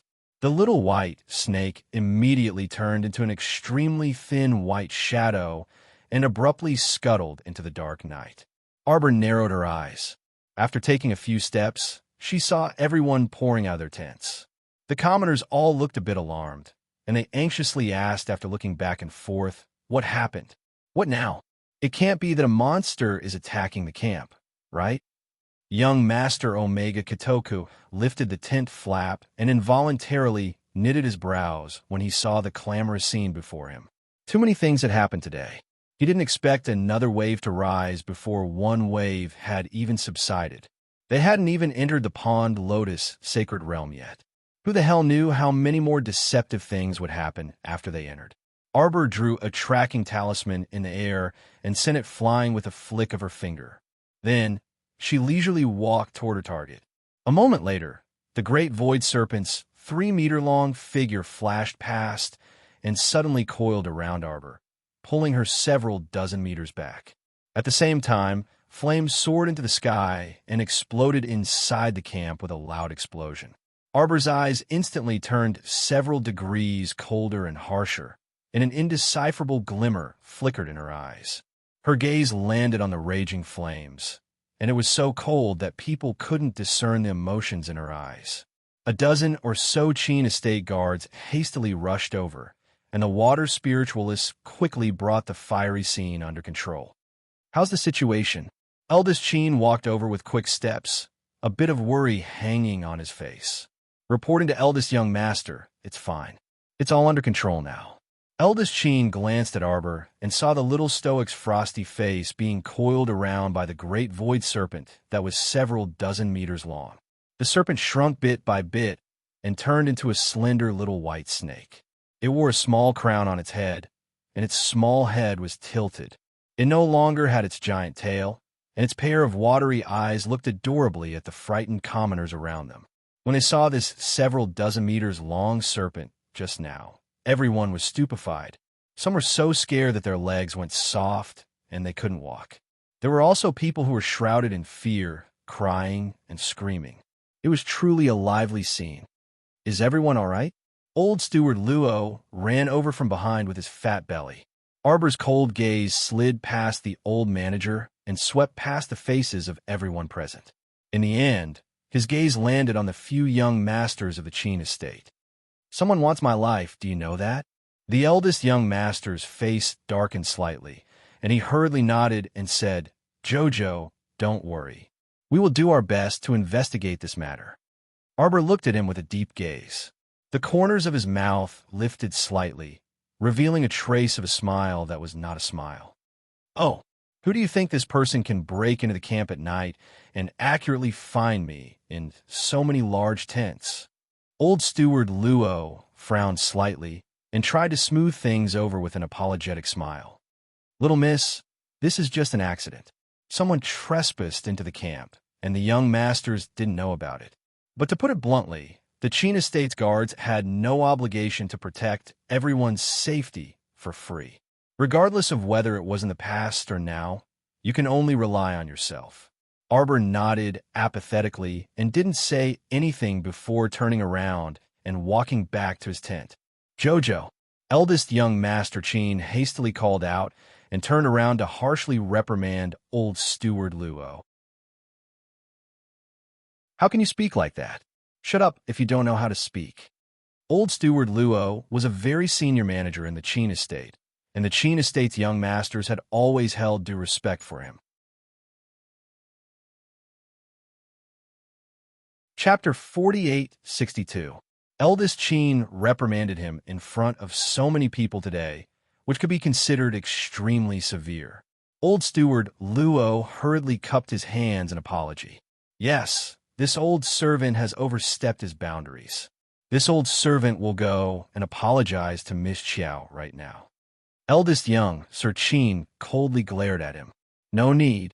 Murong Fei quickly followed Arbor into the tent and flicked her sleeve to create a soundproof barrier. "Little junior sister, are you suspecting something? Someone in the troop is experimenting on living people." Arbor resolutely said, "The Fong siblings are the first victims. That Miss Fong should be mutating soon." "What?" Murong Fei's eyes widened in astonishment. "Little junior sister, could it be that Miss Fong, she also drank the mutated medicinal liquid?" Arbor nodded and turned to look at her. "Did you tell your elder brother to pay more attention to his diet recently?" Murong Fei nodded. "I did." Arbor expressionlessly sat down in front of the short table. Holding a white porcelain teacup in one hand, he coldly said, "I can roughly guess." Early the next morning, everyone got out of bed and gathered with panda eyes. The breakfast distributed by the Chin estate was half a steamed bun with some salted vegetables for each person 2 days ago. Today's portion was even less than 2 days ago. They only received about 1/3 of the steamed bun, and there wasn't even any salted vegetables. Everyone looked at each other and silently chewed on the dried steamed bun with plain water. Duo Shan Mei and the rest silently put away the steamed bun without eating. In any case, with their cultivation, it wouldn't matter if they didn't eat for a few days. That white steamed bun really didn't look appetizing. Yin Yunji yawned and jogged to Arbor's side. Ignoring Murong Fei's disdainful gaze, he hurriedly whispered, little junior sister, I have some apple soup that I made myself. Do you want a bowl?" Arbor glanced at him and reluctantly nodded. Yin Yunji was overjoyed and hurriedly took out an ear cup from his inner world. Taking out 2 small bowls, he very sensibly poured a bowl each for Arbor and Murong Fei. Murong Fei originally didn't want to drink it, but when she saw Arbor drinking it in small sips, she put on a cold face and drank a few mouthfuls. It was still warm, and it tasted sweet and sour. It tasted pretty good. "Little junior sister, I have eggs and meat buns here. You should eat some too." Yin Yunji took out a small plate, a few freshly peeled boiled eggs, and 5 palm-sized meat buns. "Eat well for breakfast. When the secret realm opens, you'll have the strength to compete with others for treasures," Yin Yunji said with a smile. Arbor thought it made sense. He took a meat bun and took 2 bites. "Miss Murong, go ahead and eat." Yin Yunji was a very perceptive person. Seeing that his junior sister had a good relationship with this lady from the Murong family, he quickly wanted to build a good relationship with the other party. Shouldn't the trivial matter between the Murong family and the Yun family from 100 years ago have long faded away in their generation? It was so annoying to always remember those grudges and hatred. If there was a grudge, it should be between the ancestors of the Yun family and the Murong family. It really didn't have much to do with them, the younger generation. "Humph!" Murong Fei threw him a cold glance and raised her hand to take out a boiled egg. The 3 of them sat in front of the tent and ate, attracting many gazes from time to time. A middle-aged woman nibbled on the steamed bun in her hand without tasting anything, but her eyes were fixed on the plate of eggs and meat buns, not moving away. Steward Gu is back.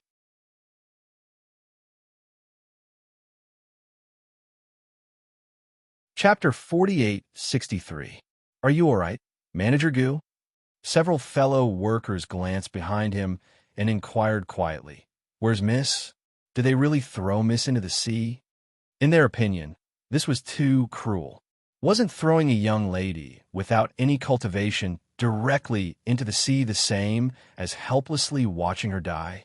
They didn't expect this trip to be so dangerous. All 3 members of the Fong family sighed. What was the use of earning so much money when Master Fong previously opened such a large trading company? It couldn't buy back the lives of their family of 3. Manager Gu's eyes glistened with tears as he shook his head and said in a choked voice, "Miss also fell ill."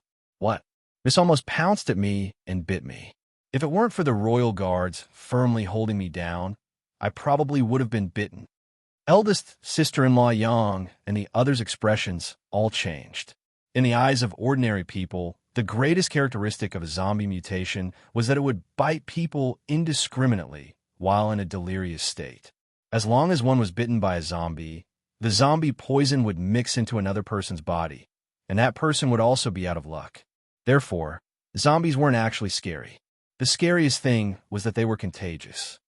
"Are you all right, Manager Gu?" Several people inquired in whispers with terrified gazes. When 5th young Sir Chin came over with pastries, he saw these people gathered in 2s and 3s and whispering about something. He didn't pay much attention to them and walked to Arbor without consulting anyone. With a glance, he saw that the little lady had already eaten her breakfast. "Xiao Qiao, why are you so early today? Didn't the little stoic habitually sleep until the end of the morning or 9 in the morning before waking up?" "I'm full," the little fellow said expressionlessly. Inexplicably, the zither cultivator read traces of distant alienation in the stoic's eyes. What was going on? She was still fine yesterday, But the little stoic didn't like him early this morning. "Young sir, 3 or 4 large ships have arrived at the beach. Many people have disembarked. It seems the news of the opening of the pond Lotus Sacred Realm has spread throughout the 3 provinces." Eldest young Sir Chin absent-mindedly set down the cup in his hand and stood up to walk outside. "Did something special happen today?" "Yes." Fifth young Sir delivered breakfast to Miss Chiao today, but he was rejected. The royal guard followed behind the eldest young Sir and recounted the details. Eldest young Sir Chin paused in his steps and sighed with a heavy gaze. He reached out and lifted the curtain. The cold wind blew against his face, and his soft hair swayed slightly in the wind. Qin Xin covered his forehead with one hand and narrowed his eyes as he looked into the distance. The dust and sand were blown away by the wind and went straight into people's eyes. "The wind seems to be blowing." The guard behind him muttered softly. Qin Xin nodded slowly. "It's windy. Patriarch! Patriarch!" Mu Lixiang and Mu Yuan were following behind the Mu family's team. When they saw Arbor's figure from afar, they quickly ran toward the camp. When the other members of the Mu family saw this, they quickly followed and formed a circle. They stood beside Arbor and greeted them one by one. Arbor nodded at the crowd in response. Mu Wuzi, that brat, revealed a trace of arrogance on his small, round face. He raised his head and shouted, "Although you have already taken over the position of our Mu family's patriarch, but if you want me to acknowledge you, Humph, you still need to make some achievements." Mu Jiating said longingly, "What achievements do we still need?" Patriarch is someone who continuously charged to the highest floor of Morning Sun Restaurant and can even draw a sacred-grade golden talisman in the air.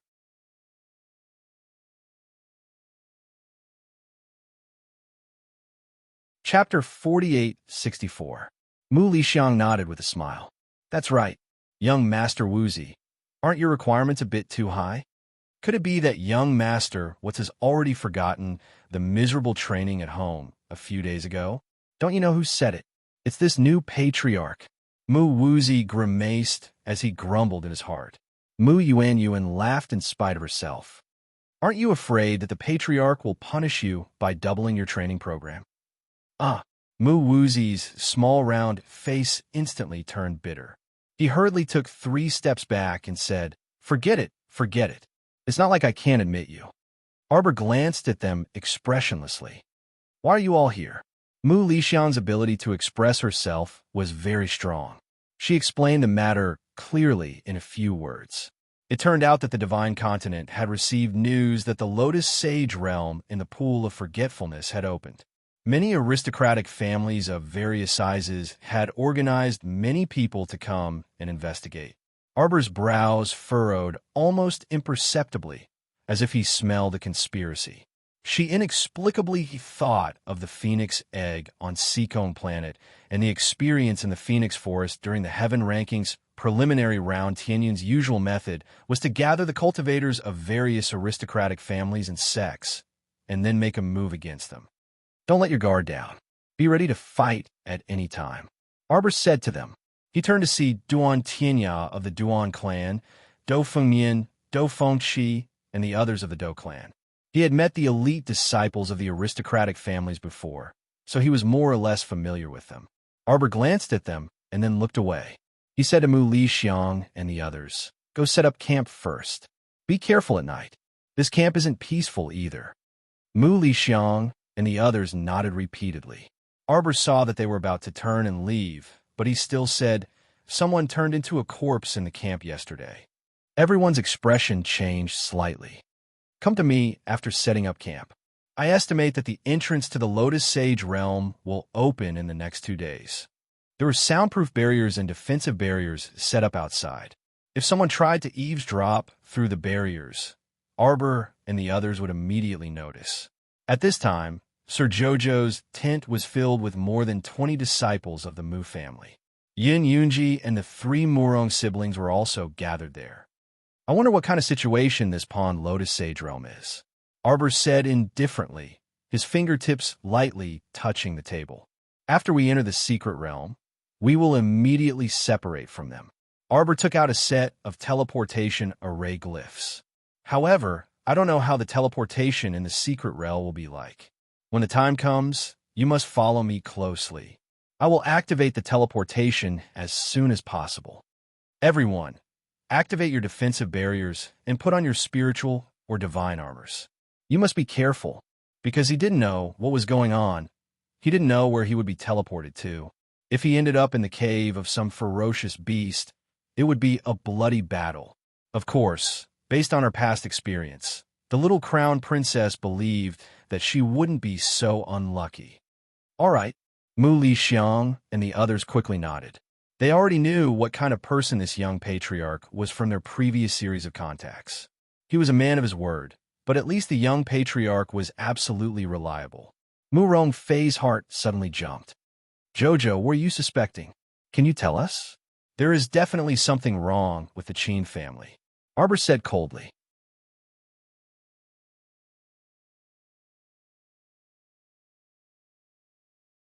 Chapter 4865.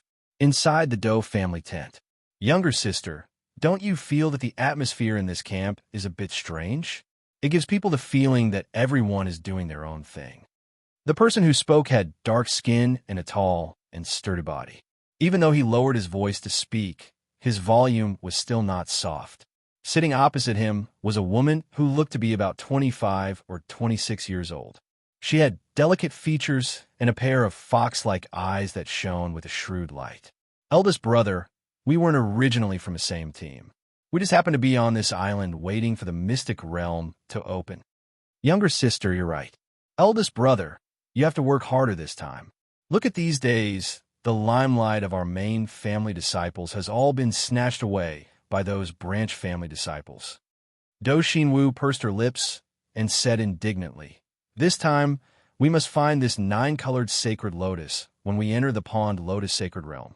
After taking this sacred medicine, no matter how bad it is, it can still raise one's cultivation by a large realm.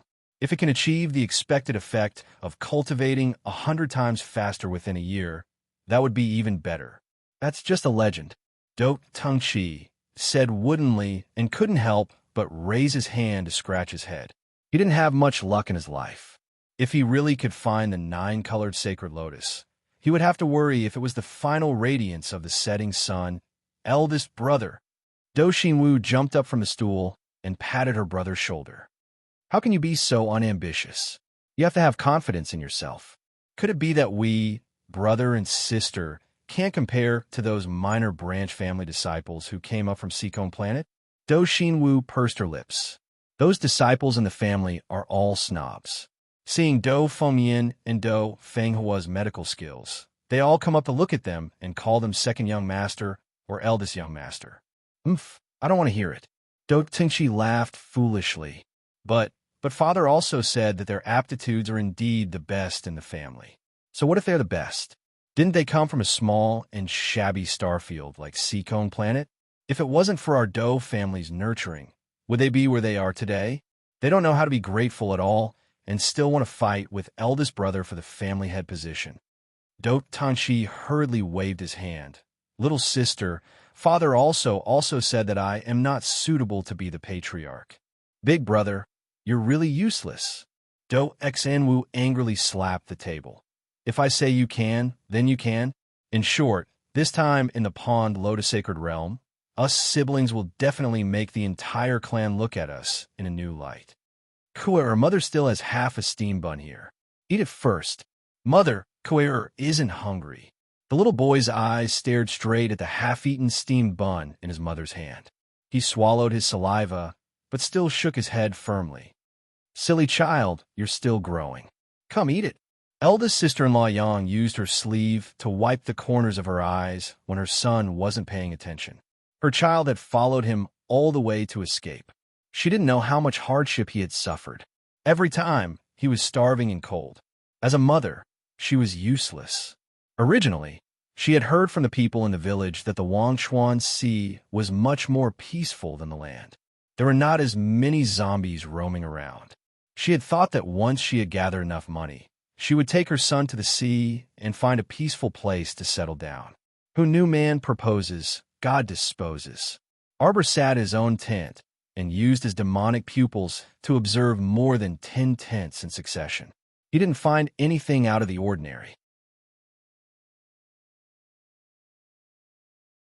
Chapter 48:66. She silently waved her hand to smooth out the halo from her demonic pupils and pondered silently for a long time. In the evening, it started drizzling on the island, and it continued to drizzle. The people who were preparing to start a fire outside to cook soup were also drenched by the rain and returned to their tents. The food that the Chin estate could distribute was dwindling. It was probably because their resources were limited, so they had to ensure that their own people were full first. After Arbor learned of this situation, he straightforwardly took out some rations from his storage talisman and had people distribute them to eldest sister-in-law Yang and her children, hoping that they wouldn't have to eat weeds. However, before long, the two Chin estate guards who delivered the rations came running back furiously with red palm prints on their faces. Arbor couldn't help but be taken aback. After interacting with them these past few days, he knew that eldest sister-in-law Yang and the other women were all gentle and tactful people. How could they possibly attack the Chin estate's guards? "Miss, please go out and take a look. The people who are snatching the rations are red-eyed." The little stoic was just about to go out when she saw the door curtain lift and eldest young Sir Chin strode inside. He couldn't resist sighing when he saw her. "Jojo, did you give them the rations?" Arbor nodded in confusion. "What is it? You don't know?" When the Do clan, Duan clan, and several other patrician families passed by the seaside village, they saved several hundred fishermen. They brought them along with them. Due to the lack of resources, many fishermen have been hungry for a day or two. Eldest young Sir Chin said helplessly, "You suddenly gave eldest sister-in-law Yang and the others so much rations, so of course they would be envious. There are people who dare to snatch the things I give." The little crown princess's tone was extremely icy. "Since ancient times, no one has been able to snatch from me, Arbor." Eldest young Sir Chin was most aware of her protective nature. After interacting with them these past few days, the little stoic had clearly classified eldest sister-in-law Yang and the other women and children into her protective category. Moreover, with the little stoic's stubborn and soft-hearted personality, if she knew that so many refugees had come to the island, she would definitely generously donate without hesitation. But now, the bad thing was that this bunch of stupid fishermen actually tried to snatch the rations from eldest sister-in-law Yang and the other women. Not only did he beat up the guards, he also injured eldest sister-in-law Yang and the other commoners. Arbor held up an oil paper umbrella and walked out of the tent. He saw the messy group of people not far away. Her eyes were emotionless as she stared at him coldly for a long time. Others didn't know what she was thinking, but she was the only one who knew. Arbor seemed to have seen his past life. When she and Captain Gao's training team went out on missions, they not only had to be wary of the mutant creatures that appeared from time to time, but they also had to be wary of people, the unpredictable human heart. "Jojo." Eldest young Sir Chin couldn't resist calling out to her softly when he saw her standing there in a daze for a long time.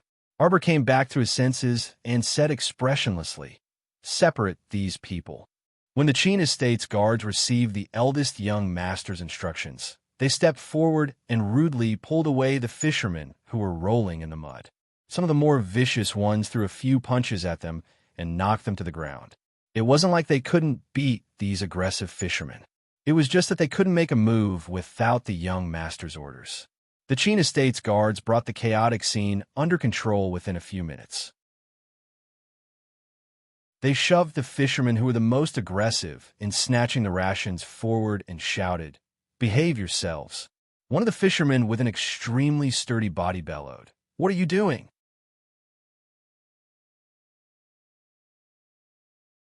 Chapter 48:67. Bam Bam. The Chin estate's guards bluntly knocked that person to the ground with 2 punches. Ha! The Chin estate's guards are so impressive. Do Xinwu couldn't resist mocking them when she heard the commotion and just happened to see this scene. What kind of ability was beating up a few fishermen without any cultivation? Eldest young Sir Chin indifferently swept this Miss Do a glance. Miss Do, Saving people is indeed a meritorious deed, but since you save them, it's best to manage them well. Don't let them casually come out and bite people like rabid dogs. Who are you calling rabid dogs? Do Xinwu couldn't help but glare angrily at the eldest young sir when she heard the contempt and mockery in his words. Whoever steals the grain is a rabid dog. Ling Gu harumphed and flung her torn sleeve to the ground. When the group of people surged over just now, it gave him a fright. Ling Gu did her best to protect the 5 young masters as they retreated, but who knew that the crowd would surge over and squeeze them in the center, making it impossible for them to leave. Do Xinwu gritted her teeth and glared at Ling Gu before turning to look at the leading fisherman. You stole the grain? The fishermen pursed their lips, and one of them braced himself to quibble. Eldest, we're all from the same camp. Do those women need so much grain? It's human nature to share some with us, right? Bah! A shrewish woman scuttled out from eldest sister-in-law Yang's side and scolded with reddened eyes. You only want a little? You've taken all the food away. Even when eldest sister-in-law Yang said to leave some for this child, you weren't willing. A bunch of immoral bandits still have the face to quibble here. Arbor glanced coldly at Do Xinwu and company. After you're done being the Virgin Mary and erecting a memorial arch, you leave people there without a care. These people are now coming out to steal the grain like rabid dogs, but you actually turn a blind eye to it. Don't wear such a big hat if you don't have such a big head. Holy light isn't so easy to illuminate. The little stoic's rebuke made Do Xinwu and company flush red in the face. Without enough wealth, power, how could you illuminate the world with bullshit? How can you speak like that, miss? Do Xinwu couldn't help but be anxious. What you mean is that we should just leave those fishermen in distress on the beach alone. Did he not care about their lives? You're too cruel. The fisherman immediately looked at Arbor with condemning gazes, as if the little stoic had done something heinous. Arbor looked at her expressionlessly, a hint of sarcasm in the corner of his mouth. You overestimate yourself. Do Xinwu's eyes widened in anger. Just as she was about to refute, she suddenly heard a frightened cry from behind the crowd. Everyone retreated in all directions, leaving only the 2 siblings, Do Xinwu and Do Tengqi, who turned around in a daze and met a pair of dark eyes.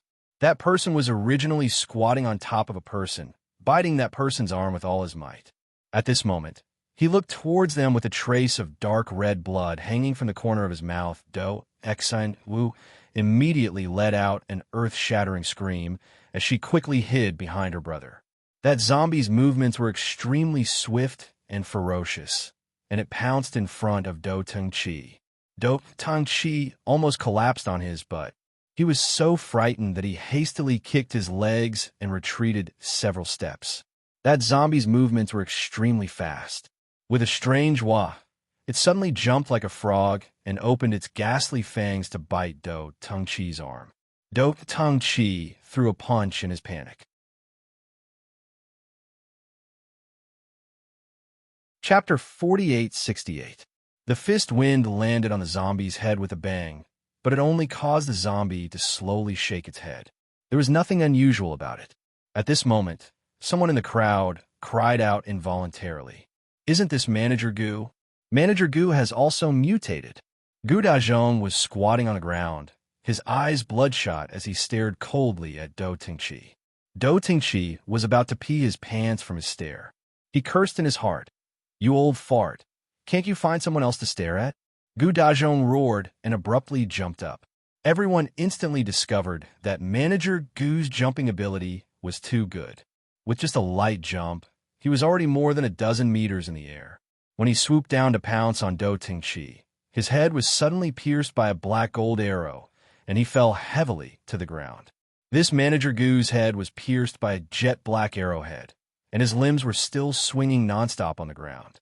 However, his entire body was like a frog that had lost its balance, unable to turn over even when facing the sky. Why can this zombie still move its limbs after being shot in the head? An aristocratic family disciple couldn't help but ask in shock. That was because a crystal core was forming in this zombie's head. If it wasn't destroyed, it would never stop moving. As he spoke, Arbor released a blue spiritual fire from his fingertip, which landed on Manager Goo's head. The fire quickly spread to Steward Goo's body, completely burning him into ashes. Look, why is there a strong beam of light shining over there?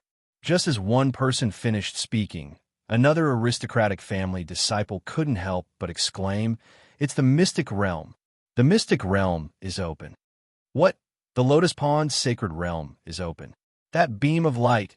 Arbor's expression changed, and he turned to eldest young Master Qin and said, "Quickly send these ordinary people out." Eldest young Master Qin nodded hastily, but it was already too late when the light of transportation appeared. When the entire Lotus Pond Island was enveloped by this beam of light, everyone felt a burst of comfort throughout their bodies. It was as if they were floating in the air. In a flash, everyone in the campsite ran out of their tents and was instantly transported out after being enveloped by the light of transportation. The cultivators were thinking, "Oh no, so many people are going to the secret realm this time. I don't know if I can successfully get the treasure I want."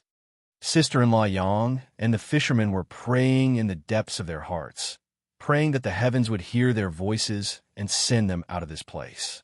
As the light and shadow flickered, Arbor's vision was suddenly replaced by a scene of fragrant grass and butterflies filling the sky. There was no more sand in front of him. Instead, it was replaced by a small and quiet bamboo forest.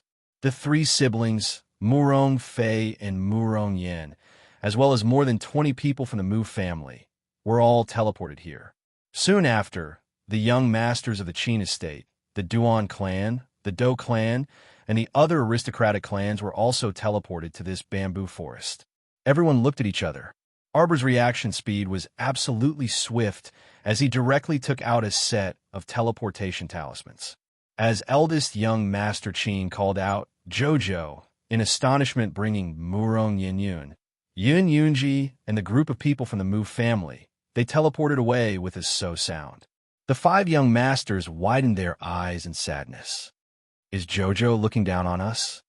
South, light flashed, and Sir Jojo appeared beside them again with a group of people. Everyone, without another word, Arbor activated the teleportation talisman formation again.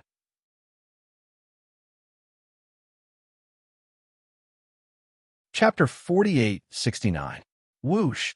The group was instantly teleported away, and they teleported away again without hesitation. Everyone looked at each other in bewilderment. At the beginning, they might have thought that the little stoic's hand shook and opened the wrong teleportation talisman. But now, they were completely certain that this little fellow did it on purpose. She purposely teleported away to get away from them. Eldest young Sir Qin's eyes flickered, and his lips curled into a faintly discernible smile. He couldn't help but sigh softly in his mind. This imp was always so sharp. He really didn't know what to say. Or perhaps, from the very beginning, the little girl had always been wary of them. Swish! The little stoic and her group appeared expressionlessly beside the Qin estate's young masters again. Second Qin's eyes were sharp and his hands deft, and he was just about to grab this stoic face. However, this imp teleported away again with the group after 7 or 8 times in a row. Although the little stoic's expression didn't change, she was evidently having a mental breakdown on the inside. Moreover, Yin Yunji and the others behind her had strange expressions. If they didn't want to leave this place as if they were fleeing for their lives, Yin Yunji and the others really couldn't resist bursting into laughter because they teleported several times in a row. Arbor and his group had messy hairstyles that couldn't be blown away by the wind. It was a bit indescribable. Everyone, cough, Jojo, swish. Swish, swish, swish, swish. After 18 teleportations, Arbor brought everyone back to their original location and said expressionlessly, "This place is surrounded by a bamboo forest. There's a lake ahead. Apart from this, the terrain is more or less the same as here. It's easy to get lost, so we have to be careful when we walk. Everyone, don't think that we won't know that you want to sneak away back then just because you kept a straight face and explained the situation here. Look at the hairstyles of those people behind you. Each and every one of them had that crooked expression. Don't you think you're hilarious? Eldest young Serchin restrained himself and pursed his lips into a smile. All right, then let's set off. Pay attention to the surroundings and don't get lost. MHM. Arbor nodded solemnly. He couldn't help but grumble inwardly. They couldn't teleport in this godforsaken mystic realm. This mystic realm probably had a fixed teleportation entrance. No matter how many times he was teleported within the Pool Lotus Sacred Realm, he would always be teleported back to the entrance. How could there be such a ridiculous mystic realm in this world? This is simply infuriating, the little Stoic's face was taut as she strode forward. Didn't the 5 great clans send people to guard this place? Where are they? Gathering all 5 keys didn't seem to be of any use. If this wasn't cheating, then what was? Who knew how many people had been cheated by this mystic realm since ancient times? Everyone knew that this little girl was very depressed, so they didn't say anything and hurriedly followed her footsteps. Yun Yunji and the others inexplicably had an intense desire to survive. If they dared to laugh out loud at this time, the little Stoic would definitely kick them out of the team in a fit of anger, absolutely not showing any mercy. Murong Fei said weakly, "This place is still the outer area of the mystic realm. Logically speaking, we have to walk further in before we can see them." Xiao Mu was involuntarily taken aback when she heard this. From Murong Fei's words, the guards of the 5 great clans were stationed at the outer area of the secret territory all year round? Wouldn't that be equivalent to being sealed in this secret realm for who knows how many years? Wasn't life simply too boring? What fun could there be in guarding the mystic realm all day long?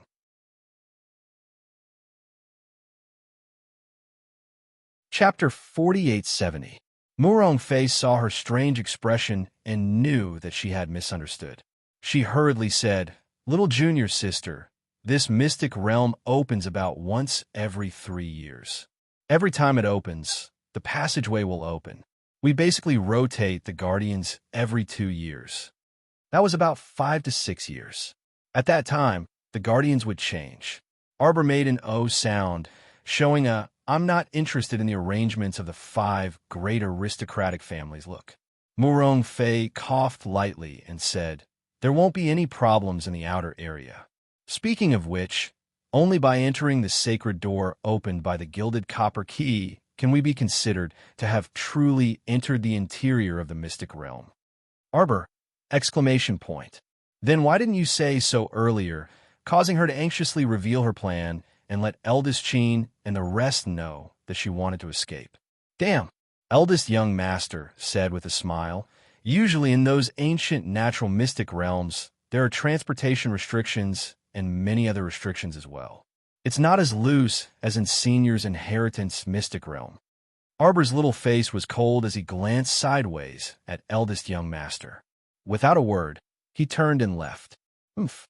Didn't he mean that even if everyone entered the sacred door opened by the gilded copper key, he might not be able to escape? Haha would believe that. When they reached the inside, Sir Jojo would still escape. Everyone walked around this bamboo forest for an unknown period of time. A disciple from small aristocratic family couldn't help but ask softly, "Where will the rest of the people go?" When they were at the campsite, the Pond Lotus Sacred Realm suddenly opened and the light of transportation enveloped everyone. In theory, including the old, weak, women and children, there were about 1,000 people in their group who were transported into the mystic realm. However, the strange thing was that after walking around in this bamboo forest for about an hour, they still didn't see anyone else. Arbor muttered in his heart. Most of the people were ordinary commoners without cultivation. If possible, it was best to be transported out as soon as possible. "I know this place. It's not far ahead." Murong Zhao hurriedly quickened his steps, turning back from time to urge his brother and sister. "If we continue forward, we will see the guards of the 5 great aristocratic families." Murong Zhao suddenly stopped. He was walking at the very front, so when he stopped, everyone else naturally stopped as well. Everyone glanced over and couldn't help but feel slightly surprised. Dozens of corpses were strewn all over the ground, covering the path leading to the Saint Gate. The faces of these corpses had long been blurred, and their bodies had been dried by the wind. They looked like they had been dead for many years. What's going on? Murong Fei's heart tightened as she quickly followed her two brothers to check on the disciples of the Murong family. However, there was no way to find out anything. These corpses were basically skeletons, and the clothes on their bodies were tattered beyond recognition. Murong Fei and the others were barely able to recognize the 10 or so disciples from the badges on their waists. The three siblings' faces turned grave for a moment. All the disciples sent to guard the pond lotus sacred grounds had mysteriously died at the Holy Gate's entrance. What did this mean? A long time ago, someone had injured the guards and opened the door without permission? What's going on? Murong Yin frowned and muttered to himself. Could it be that another elder of the Wangchuan Duo clan has barged into this holy gate? Duo Shanmei had been hiding at the back like a quiet little quail. Now that they heard Murong Shi slandering their family, they were unable to hold themselves back.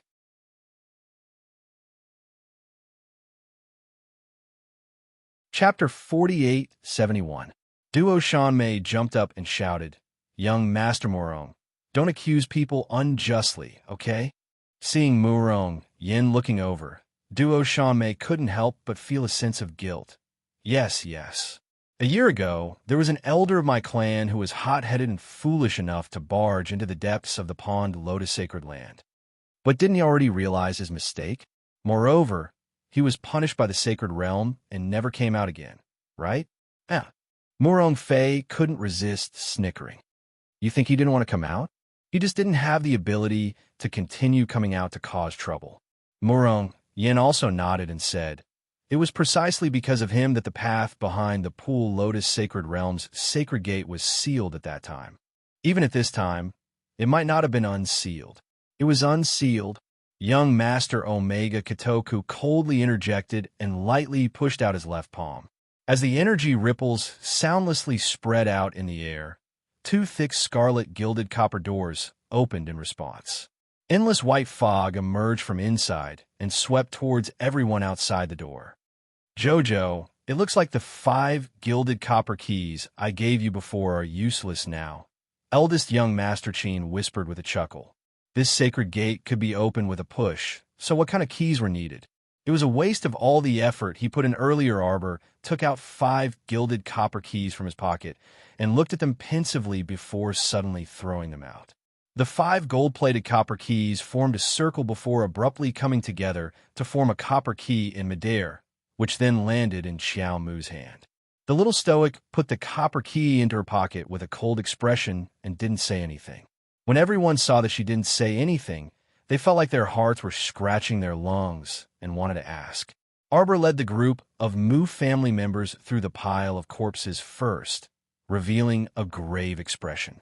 After getting closer and observing, Arbor discovered that the bones and tendons of these people on the ground had been broken inch by an unknown person, and they died very cleanly. In other words, when they fought back then, it was practically a single exchange, and these people on the ground were killed by that opponent with a single strike. Everyone followed the flowing fog and stepped into the holy gate. In an instant, their eyes were immersed in a vast expanse of fog, and they couldn't see the people and objects around them clearly. Several screams came from beside him. The disciples of the aristocratic families immediately held their swords in front of their chests in panic and cried out in fear, "There's an ambush here." Something dragged them away, huala huala, after several sounds of water. Murong Fei hurriedly opened her spiritual consciousness and looked around. It would have been better if he didn't take a look, but when he did, he was shocked. It turned out that they were walking on a path paved with stones, which was only about a meter wide. On both sides of the path, there were dark and bottomless pools. From time to time, a giant tail would emerge from the deep pool and sweep up a man, dragging him into the depths of the pool. This giant tail appeared in the left side of the pool for a while, and then came out from the right side of the pool and next. Everyone hastily ran forward together. Unexpectedly, the running crowd seemed to have angered this ferocious beast, and icy cold pool water splashed down on everyone's heads. A head the size of a millstone emerged from the pool, and its small eyes stared eerily at everyone. A long, giant tail with countless barbs rolled out and swatted at the people on the shore. Someone screamed, "Sacred beast ichthyosaur."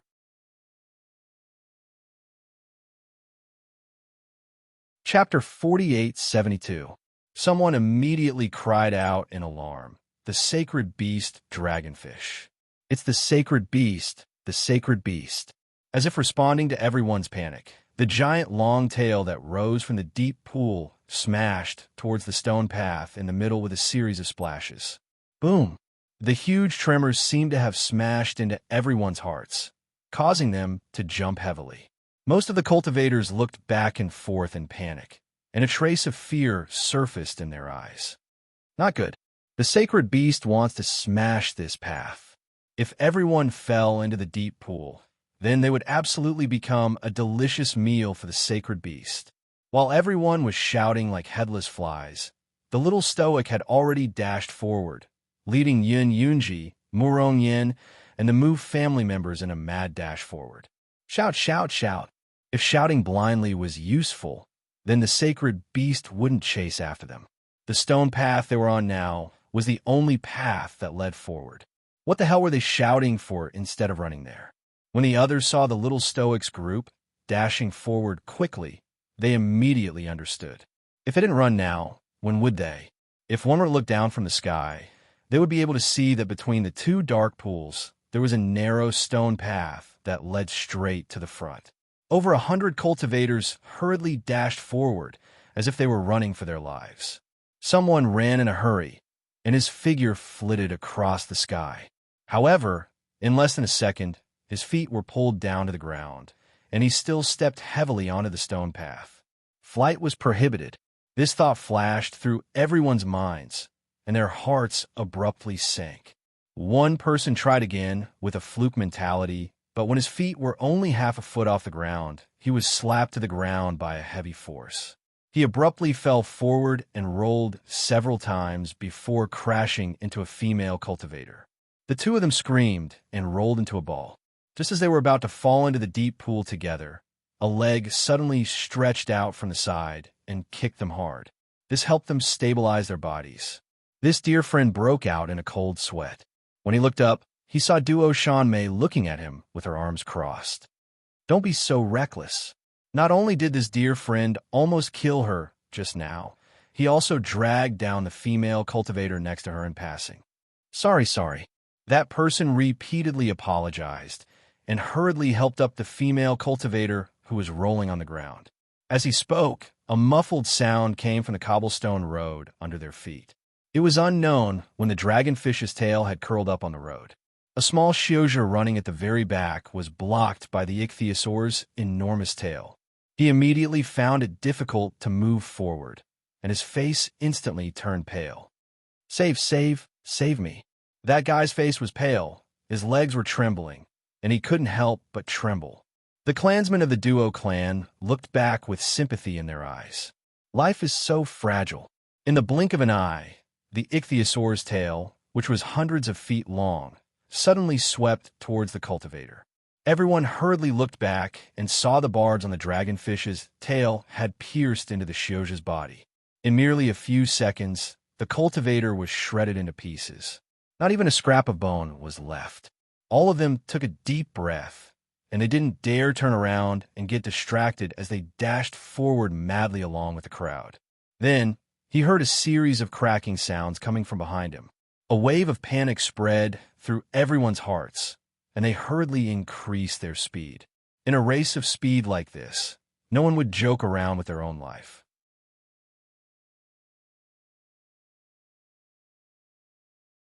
Chapter 4873. That was definitely a speed talisman. Using the speed talisman and acceleration medicinal liquid. Taking the acceleration medicinal liquid would allow him to run as fast as he could. He would run as straight as the wind, hating his parents for not giving him 2 more legs. Just as their hearts were about to jump out of their chests, the little stoics suddenly turned around and leaped up. Everyone, where were they? What was happening now? Why did they see the little stoic fly up and even run back. Illusion. Illusion. This must be an illusion. Little stoic, come back. Jojo, what are you doing? Before Morone Fay could finish muttering, she saw the little stoic swiftly fling out a storage talisman and pulling out an oversized gold club from it. Her small face was stern as she glared angrily at the pursuing, sacred ichthyosaur's huge tail. Without a second word, she smashed it down with a boom. After a deafening crash, everyone's pupils contracted.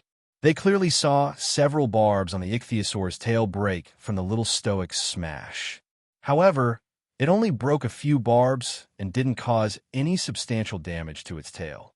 Even so, the little stoic's provocative action still infuriated the ichthyosaur.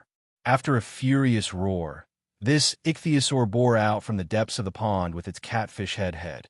It spat out a string of bubbles from its wide mouth, and its two long whiskers flew up, looking like it was blowing its whiskers and glaring.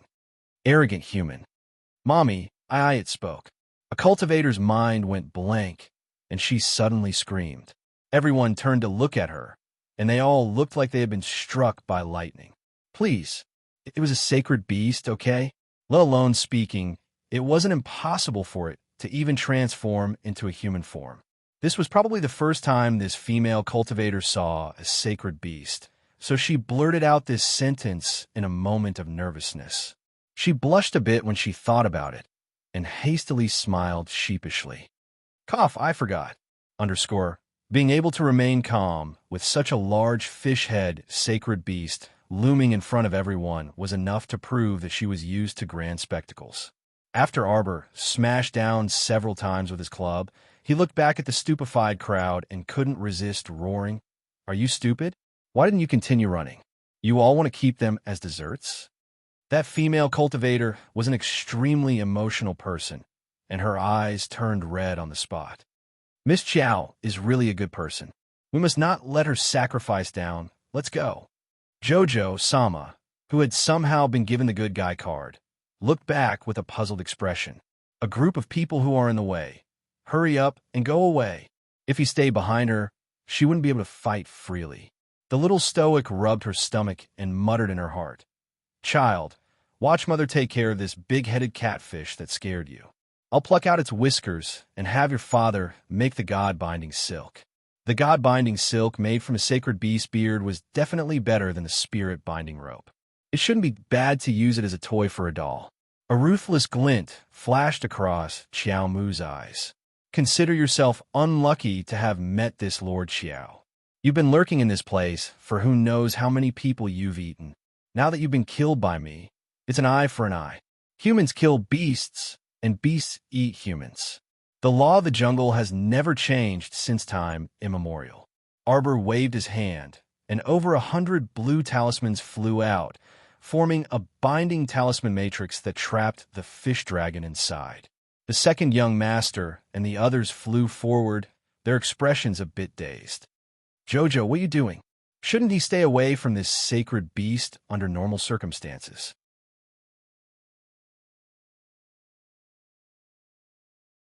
Chapter 4874. Arbor glanced at them. Of course, we're going to beat it to death and then divide its flesh and crystal core. All these years, it has eaten many cultivators and replenished a lot of spiritual energy. It's time to pay the price. Arbor said aloofly. Also, we can't pass if we don't beat it to death. Everyone from the Qin estate looked at her in bewilderment. You said you're going to beat this intelligent, sacred beast to death on the spot? Did you consider the sacred beast's psychological trauma before saying that? Arbor clearly did not consider that. Right now, there was only one thought throbbing in her mind. Kill this sacred beast and extract its crystal core to nourish the cute little puppy. Whether the cute little puppy could recover and Murong Sun's hope of waking up all depended on it. So, how could she let this sacred beast go? Why did we come to the pond, Lotus, Sacred Realm? Arbor asked coldly, his expression still unchanging. Didn't we come for the treasures here? The supreme treasure is right in front of you. Why aren't you going to take it? This sacred beast is good stuff from head to toe. I only want the crystal core. I can give you the rest. The Omega Kitoku Young, Sir only felt that the little hoodwinker in front of him was a bit dazzling. When she expressionlessly tricked people, it really felt like she was hitting their hearts. Some people from the Chin estate were already convinced by Arbor and frequently looked at the second young Sir. The second young Sir smiled faintly. "Jojo, if you want the crystal core, then I'll give it to you. You're smart." Arbor snorted and moved his fingers, swiftly activating a binding talisman matrix. "Reckless humans." The big-headed catfish snorted coldly. "Do you think you weak and puny humans with low cultivation can do anything to me? Today I'll let you experience a sacred beast's clang." Arbor leaped up while it was spouting nonsense and swooped down, smashing his club on its head. Although the big-headed catfish didn't feel any pain, it was still on fire. He opened his wide mouth and sprayed out a stream of water in the shape of an arrow, shooting straight at the little stoic's face. Bludgeoning the fish head, the little stoic shouted angrily and flew down, smashing the fish's head several times in a row with bind, thud, thud, thud. The corners of eldest young Sir Chin's eyes couldn't help twitching. He had just led a group of people to evacuate, and when he turned back, he happened to see such a strange scene. The little stoic covered herself in an eggshell and raised the club in her hand high up, fiercely knocking on the catfish's head. Her speed was so fast that it dazzled the eyes. Hit the fish head with a stick, hit the fish head with a stick, hit the fish head with a stick, hit the fish head with a stick, chop the fish head with hot peppers. After a round of smashing, Arbor retracted his chi and returned to his fist. He placed his small hands beside his body and let out a long sigh. Huh, what did he say just now? Looking at the giant catfish head in front of him, the originally flat fish head had become even flatter after being beaten up by Sir Jojo. Most importantly, the two long whiskers on his lower jaw were actually pulled out by this little bastard. Fuck. Everyone silently ridiculed in their hearts. The little stoic's ruthlessness and viciousness were simply unparalleled. Weren't you hitting the fish head with a stick the whole time? Why did you end up plucking its whiskers? Aren't you leaving a bit of face for the sacred beast? Let alone a sacred beast. Even a tiny spiritual beast absolutely couldn't take it lying down after being crushed and humiliated like this.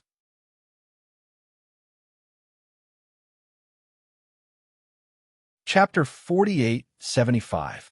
If they wanted to fight, they had to fight. How could a holy beast's dignity tolerate such provocation? The dizzy and disoriented holy beast, the ichthyosaur, huffed and puffed, and its small eyes emitted a harsh light of fury. This damn little human actually dared to humiliate this holy beast like this. Now, I'll let you have a taste of a holy beast true might. This big-headed catfish lifted its gigantic tail out of the deep pool, and the barbs on its tail suddenly flew out one by one. Each barb was like a sharp arrow, carrying an unparalleled holy power pressure as it uniformly shot toward the little stoic's body. This attack was too powerful, and the little stoic knew she couldn't withstand it all. No matter how sturdy her eggshell defensive barrier was, it could only block this holy beast's attacks at most 3 times. Moreover, every time she blocked to the limit, it would wear down this eggshell on her body. She quite liked this eggshell now and didn't want it to be scrapped at this critical juncture. Young Master Omega Kitoku coldly shouted, "Purple firmament," and an intense aura immediately descended from the sky. The gigantic dragon smashed into the cobblestone road with a bang, smashing open another huge hole in the road that was already torn apart by the ichthyosaur. Stone powder rustled and rolled down, sprinkling into the deep pool below. Arbor instantly flew into the air and expressionlessly looked down at everyone below. Everyone. It wasn't a misconception. It really wasn't a misconception. Just now, they were still wondering how the little stoic could fly around in the air for so long. She had paused in midair more than once when the club struck the fish head. As it turned out, this fellow really could fly in a domain that forbade flying. What was going on? Why could this oddball, the little stoic, fly? Even holy beasts were restricted in this place. Didn't the second young master summon purple firmament and smash it to the ground? What did this mean? Even holy beasts were restricted by the spatial laws here. Okay, The little lady actually flew around without any restrictions. Everyone was silently gloomy. If it weren't for the fact that the current situation didn't permit it, they really wanted to go up and ask her how she did it. Arbor used a triple binding talisman matrix to trap that big-headed catfish and abruptly shot Purple Firmament Thunder Dragon a look. There was only one word in his mind. Hurry! The Purple Firmament Thunder Dragon was speechless. What was the meaning of the facial paralysis winking at her? Did she think that with just a glance, others would immediately understand what she meant? Would it kill him to say something? Zishao, Prince Omega Kotoko whispered. Get rid of it. Old Steward Luo smiled like a Mithraea. Young master, be careful. This is a sacred beast, the ichthyosaur. If we infuriate it and make it go berserk, all of us here will have to bear the consequences. No matter how much you look like a dragon, you're still just a fish, Prince Omega Kotoko said lightly. But this ichthyosaur has a powerful aura. Young master shouldn't have asked Zishao to help at such a time. He didn't know what would happen after that. With the young master's cautious personality, he wouldn't have been so impulsive if it weren't for the facial paralysis. The second young master glanced at him coldly and said in a cold voice, Are you teaching me how to do things? I wouldn't dare. Elder Luo hurriedly bowed and retreated silently. At the same time, Zishao and that ichthyosaur had already started fighting. There were binding talisman matrices around the big-headed catfish, so the one facing Zishao would be the one being brutally abused. Before Zishao appeared, its tail full of barbs still appeared very large and had extremely strong attack power.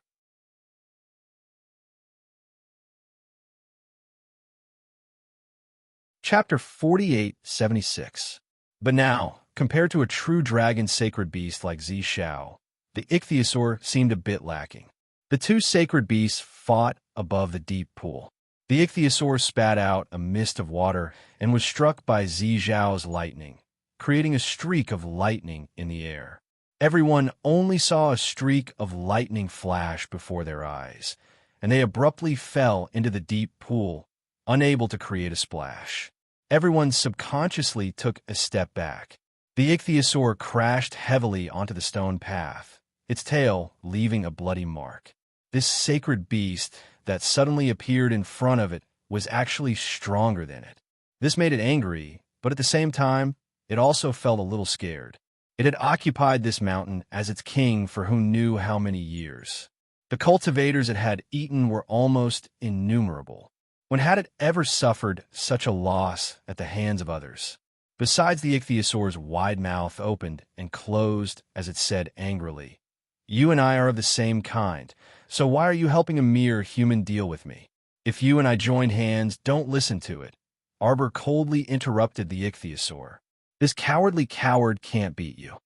It only wants to stabilize you first and then attack you ruthlessly when the opportunity arises. If you don't have a brain, you'll fall for its trick. Zishao. These words sounded like a reminder, but why did it sound so unpleasant? What did he mean by he would fall for its trick if he didn't have a brain? The implication was that if he continued to listen to the ichthyosaur, he would be a brainless guy? Zishao, young Master Omega Kotoko said coldly. The purple firmament lightning dragon instantly flew into the air. In the next second, it crashed onto the ground with a boom, completely collapsing the stone path on one side. Idiot! Arbor cursed inwardly and threw a flight talisman at it. The purple firmament lightning dragon instantly felt its body lighten, and it abruptly soared into the air. Everyone from the Qin estate finally understood. It turned out that the little lady used a flight talisman. No wonder she could ignore the restrictions here. The Stoic's flight talisman could actually ignore restrictions? Everyone couldn't help but be taken aback. It probably wasn't an exaggeration to say that this little Stoic was the #1 talisman practitioner in the 3 provinces. Zishao rose into the air and rapidly pulled away from the dragonfish. Long Tongue leaped and spat out several palm-sized lightning bolts. Following a series of rumbling sounds, the ichthyosaur suddenly scuttled down the cobblestone road. Just as he was about to dive into the deep pool to hide, he bumped into a wall. Arbor had already used a defensive talisman to set up a barrier on the surface of the water. How could they allow the ichthyosaur to hide in the water? Thus, the pitiful ichthyosaur met with a tragedy. The moment it turned around and retreated, it was hit in the head by a fist-sized thunderbolt. It immediately fell down and smashed into the wall, making a dull sound. The little stoic seized the opportunity to dash forward and hit the ichthyosaur's abdomen with the club in her hand. The fish immediately flipped its belly to the sky and rolled on the water barrier with a thud. Omega Kitoku leaped forward and slashed the ichthyosaur's abdomen with his sword. The ichthyosaur let out an anthropomorphic scream. You had stared in horror. A round crystal abruptly leaped out from its slashed abdomen. Arbor reached out and sucked this sacred beast crystal into his storage talisman. Then, he turned around and fled while shouting, "Run!" Everyone was baffled at first. Didn't you take the sacred beast crystal, and we'll take the remaining sacred beast bones and blood? We're about to win the battle. Why are we running yet? When they turned around, the ichthyosaur's open abdomen started to swell. Fuck! It was going to self-detonate.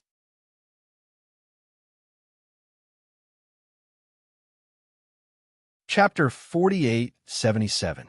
Holy shit, this really was going to self-destruct. Everyone almost pissed their pants in fright. This self-destruction was no joke. Today, it was the self-destruction of a real saint beast. No one could estimate how powerful it would be and what the result would be. Elder Luo's smiling face instantly froze. Young master, I'm afraid we can't withstand the self-destruction of this sacred beast. The Omega Kitoka young master spat out a word, go. The group, along with Elder Luo, sprinted forward. Elder Luo's fat body nimbly moved forward at an extremely fast speed. Little girl, we've really been screwed by you this time. Duguling floated behind the little girl like a spirit and said faintly. The fatty carried her large purple gold melon hammer and followed behind Duguling with her short and chubby legs. She cursed the entire way. I just knew that nothing good would come out of meeting this damned girl. Everyone, now you're giving advice after the fact. You didn't say it just now. If you had said it earlier, maybe we would have been as far away from this damn girl as possible.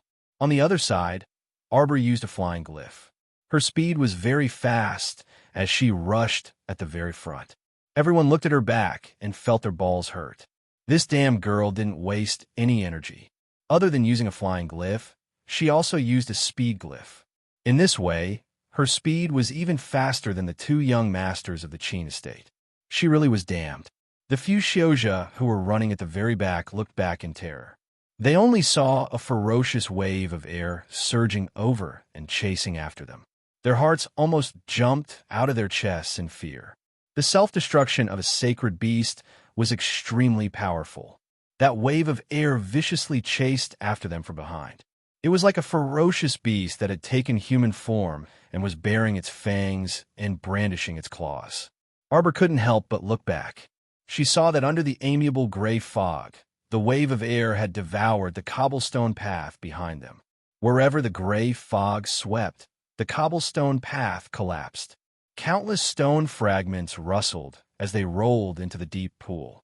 Several practitioners who were running and turning their heads back stumbled the moment they turned their heads and stumbled forward a few steps.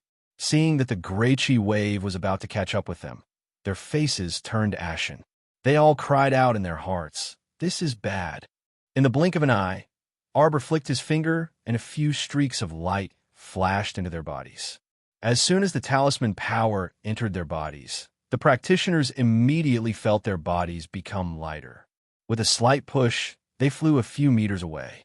At this time, the wave of air had already caught up to their original position and swallowed up a section of the cobblestone road below. Arbor turned around and continued forward. Not long after, he saw a group of people in front of him. They were like ants on a hot pan, gathered in twos and threes, arguing about something. Heavens, why are you guys still here? A Qin Estate's cultivator couldn't help but shout out. Quickly leave. The shock waves from the Saint Beast's self-destruction were about to reach them. Why were these people standing in the middle of the path? Did they want to die? These people were too funny and laughable. What the hell were they arguing about in this kind of place? When that emotional female cultivator saw Arbor flying over, her eyes couldn't help but brighten. she said with a face full of pleasant surprise. "Your Excellency, you've returned safely." Arbor glanced at her. He felt somewhat baffled. This female cultivator was suddenly so amiable and cordial to him. Why was that? Another male cultivator stepped aside, and Xiaomu caught sight of a large, gilded copper door behind them.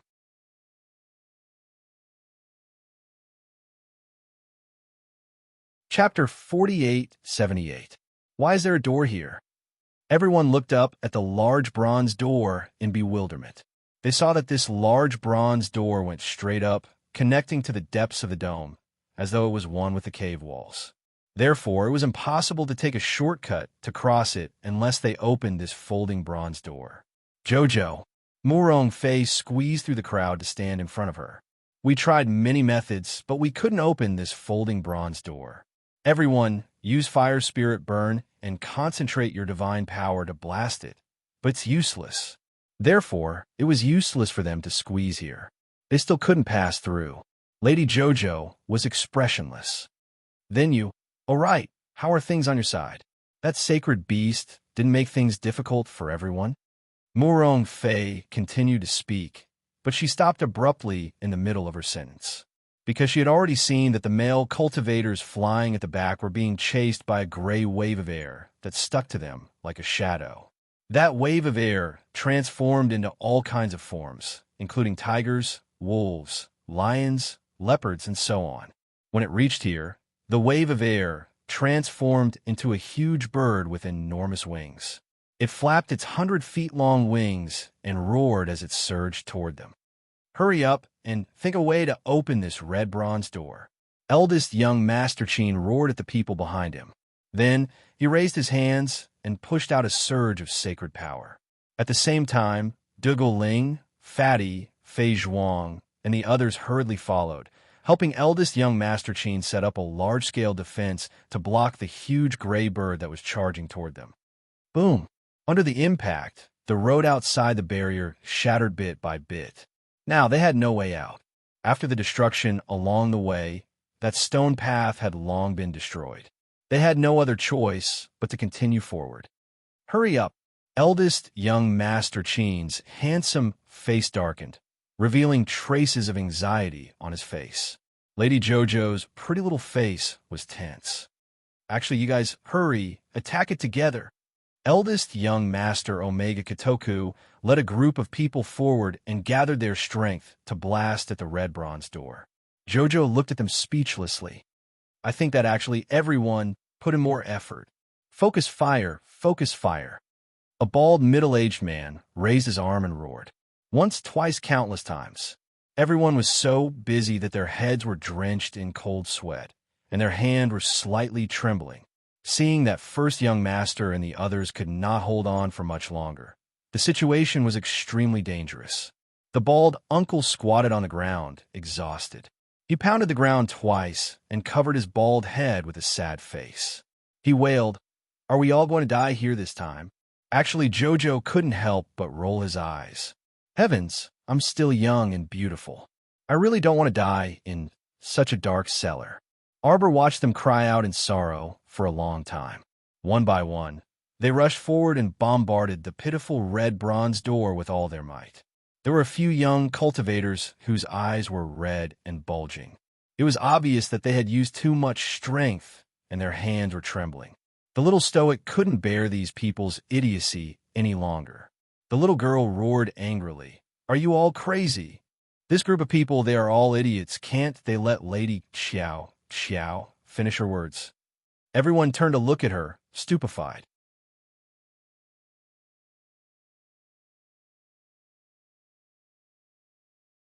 Chapter 4879. This fellow had been watching from the side for half a day, as if she was holding back water and hadn't stepped forward to help. Everyone didn't chide her because she was young, but it was fine if this fellow didn't help. But why was she making sarcastic remarks from the side? "Can you all move aside a bit?" Arbor hollered, her stoic face taut like a jade carving. The group of brothers and sisters blocking her way subconsciously took a few steps to the side, opening up a narrow path that only allowed one person to pass. Arbor wore a stinky expression as she pattered past the cultivators on both sides of the path. When she reached the red copper door, she took out a gilded copper key from her sleeve and circled the door. Then, she inserted the key into a relatively hidden keyhole that was so small. Everyone, what happened? Where are we? What we are witnessing with our own eyes shouldn't be the truth, right? When the red copper door creaked open, everyone looked at the little stoic in bewilderment. Fuck, what were you doing earlier? Just when they were about to lose their lives from the bombardment, you freaking leisurely took out a key and opened the door in a matter of minutes? The little stoic's exquisite face was cold as she slowly put the key back into her sleeve. Let's go. Everyone's mind. Everyone's mind. Again, what should I do if I freaking really want to hit her right now? I can't control my own emotions. I want to press her big head into a pool and make her sober up. Ah, young Master Omega Kitoku. Old Manager Luo put on a fake smile. Miss Jojo, isn't your reminder a bit late? Our divine power and spiritual energy are about to be freaking depleted. Okay? Couldn't you have warned us earlier? You definitely exhausted us on purpose, right? Arbor glanced coldly at everyone, disinclined to explain too much.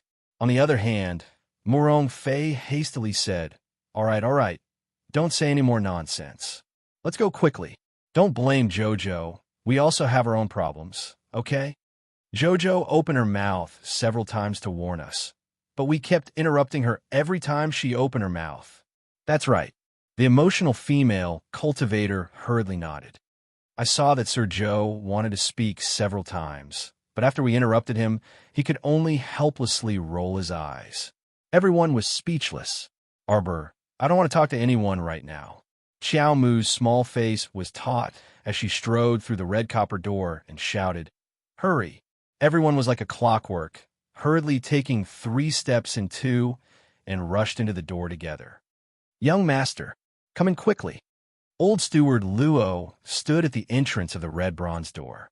He looked back vigilantly and hurriedly called out to them. Ling, let's go.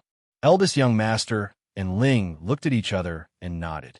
The moment they put down their hands, the two of them quickly retreated to the red bronze door. Without the protection of the few transcendent realm experts, the combined barrier quickly shattered with a crisp sound. Bang! Eldest young Master Qin and the others hurriedly pushed the door shut. At this critical moment, they couldn't care less about their image. They just wanted to close the door quickly. However, after the gray wave shattered the barrier, it roared even more ferociously. It transformed into a giant gray bird and quickly moved to the front of the red bronze door, baring its fangs and brandishing its claws. You're tuning into the Romance Rendezvous YouTube channel.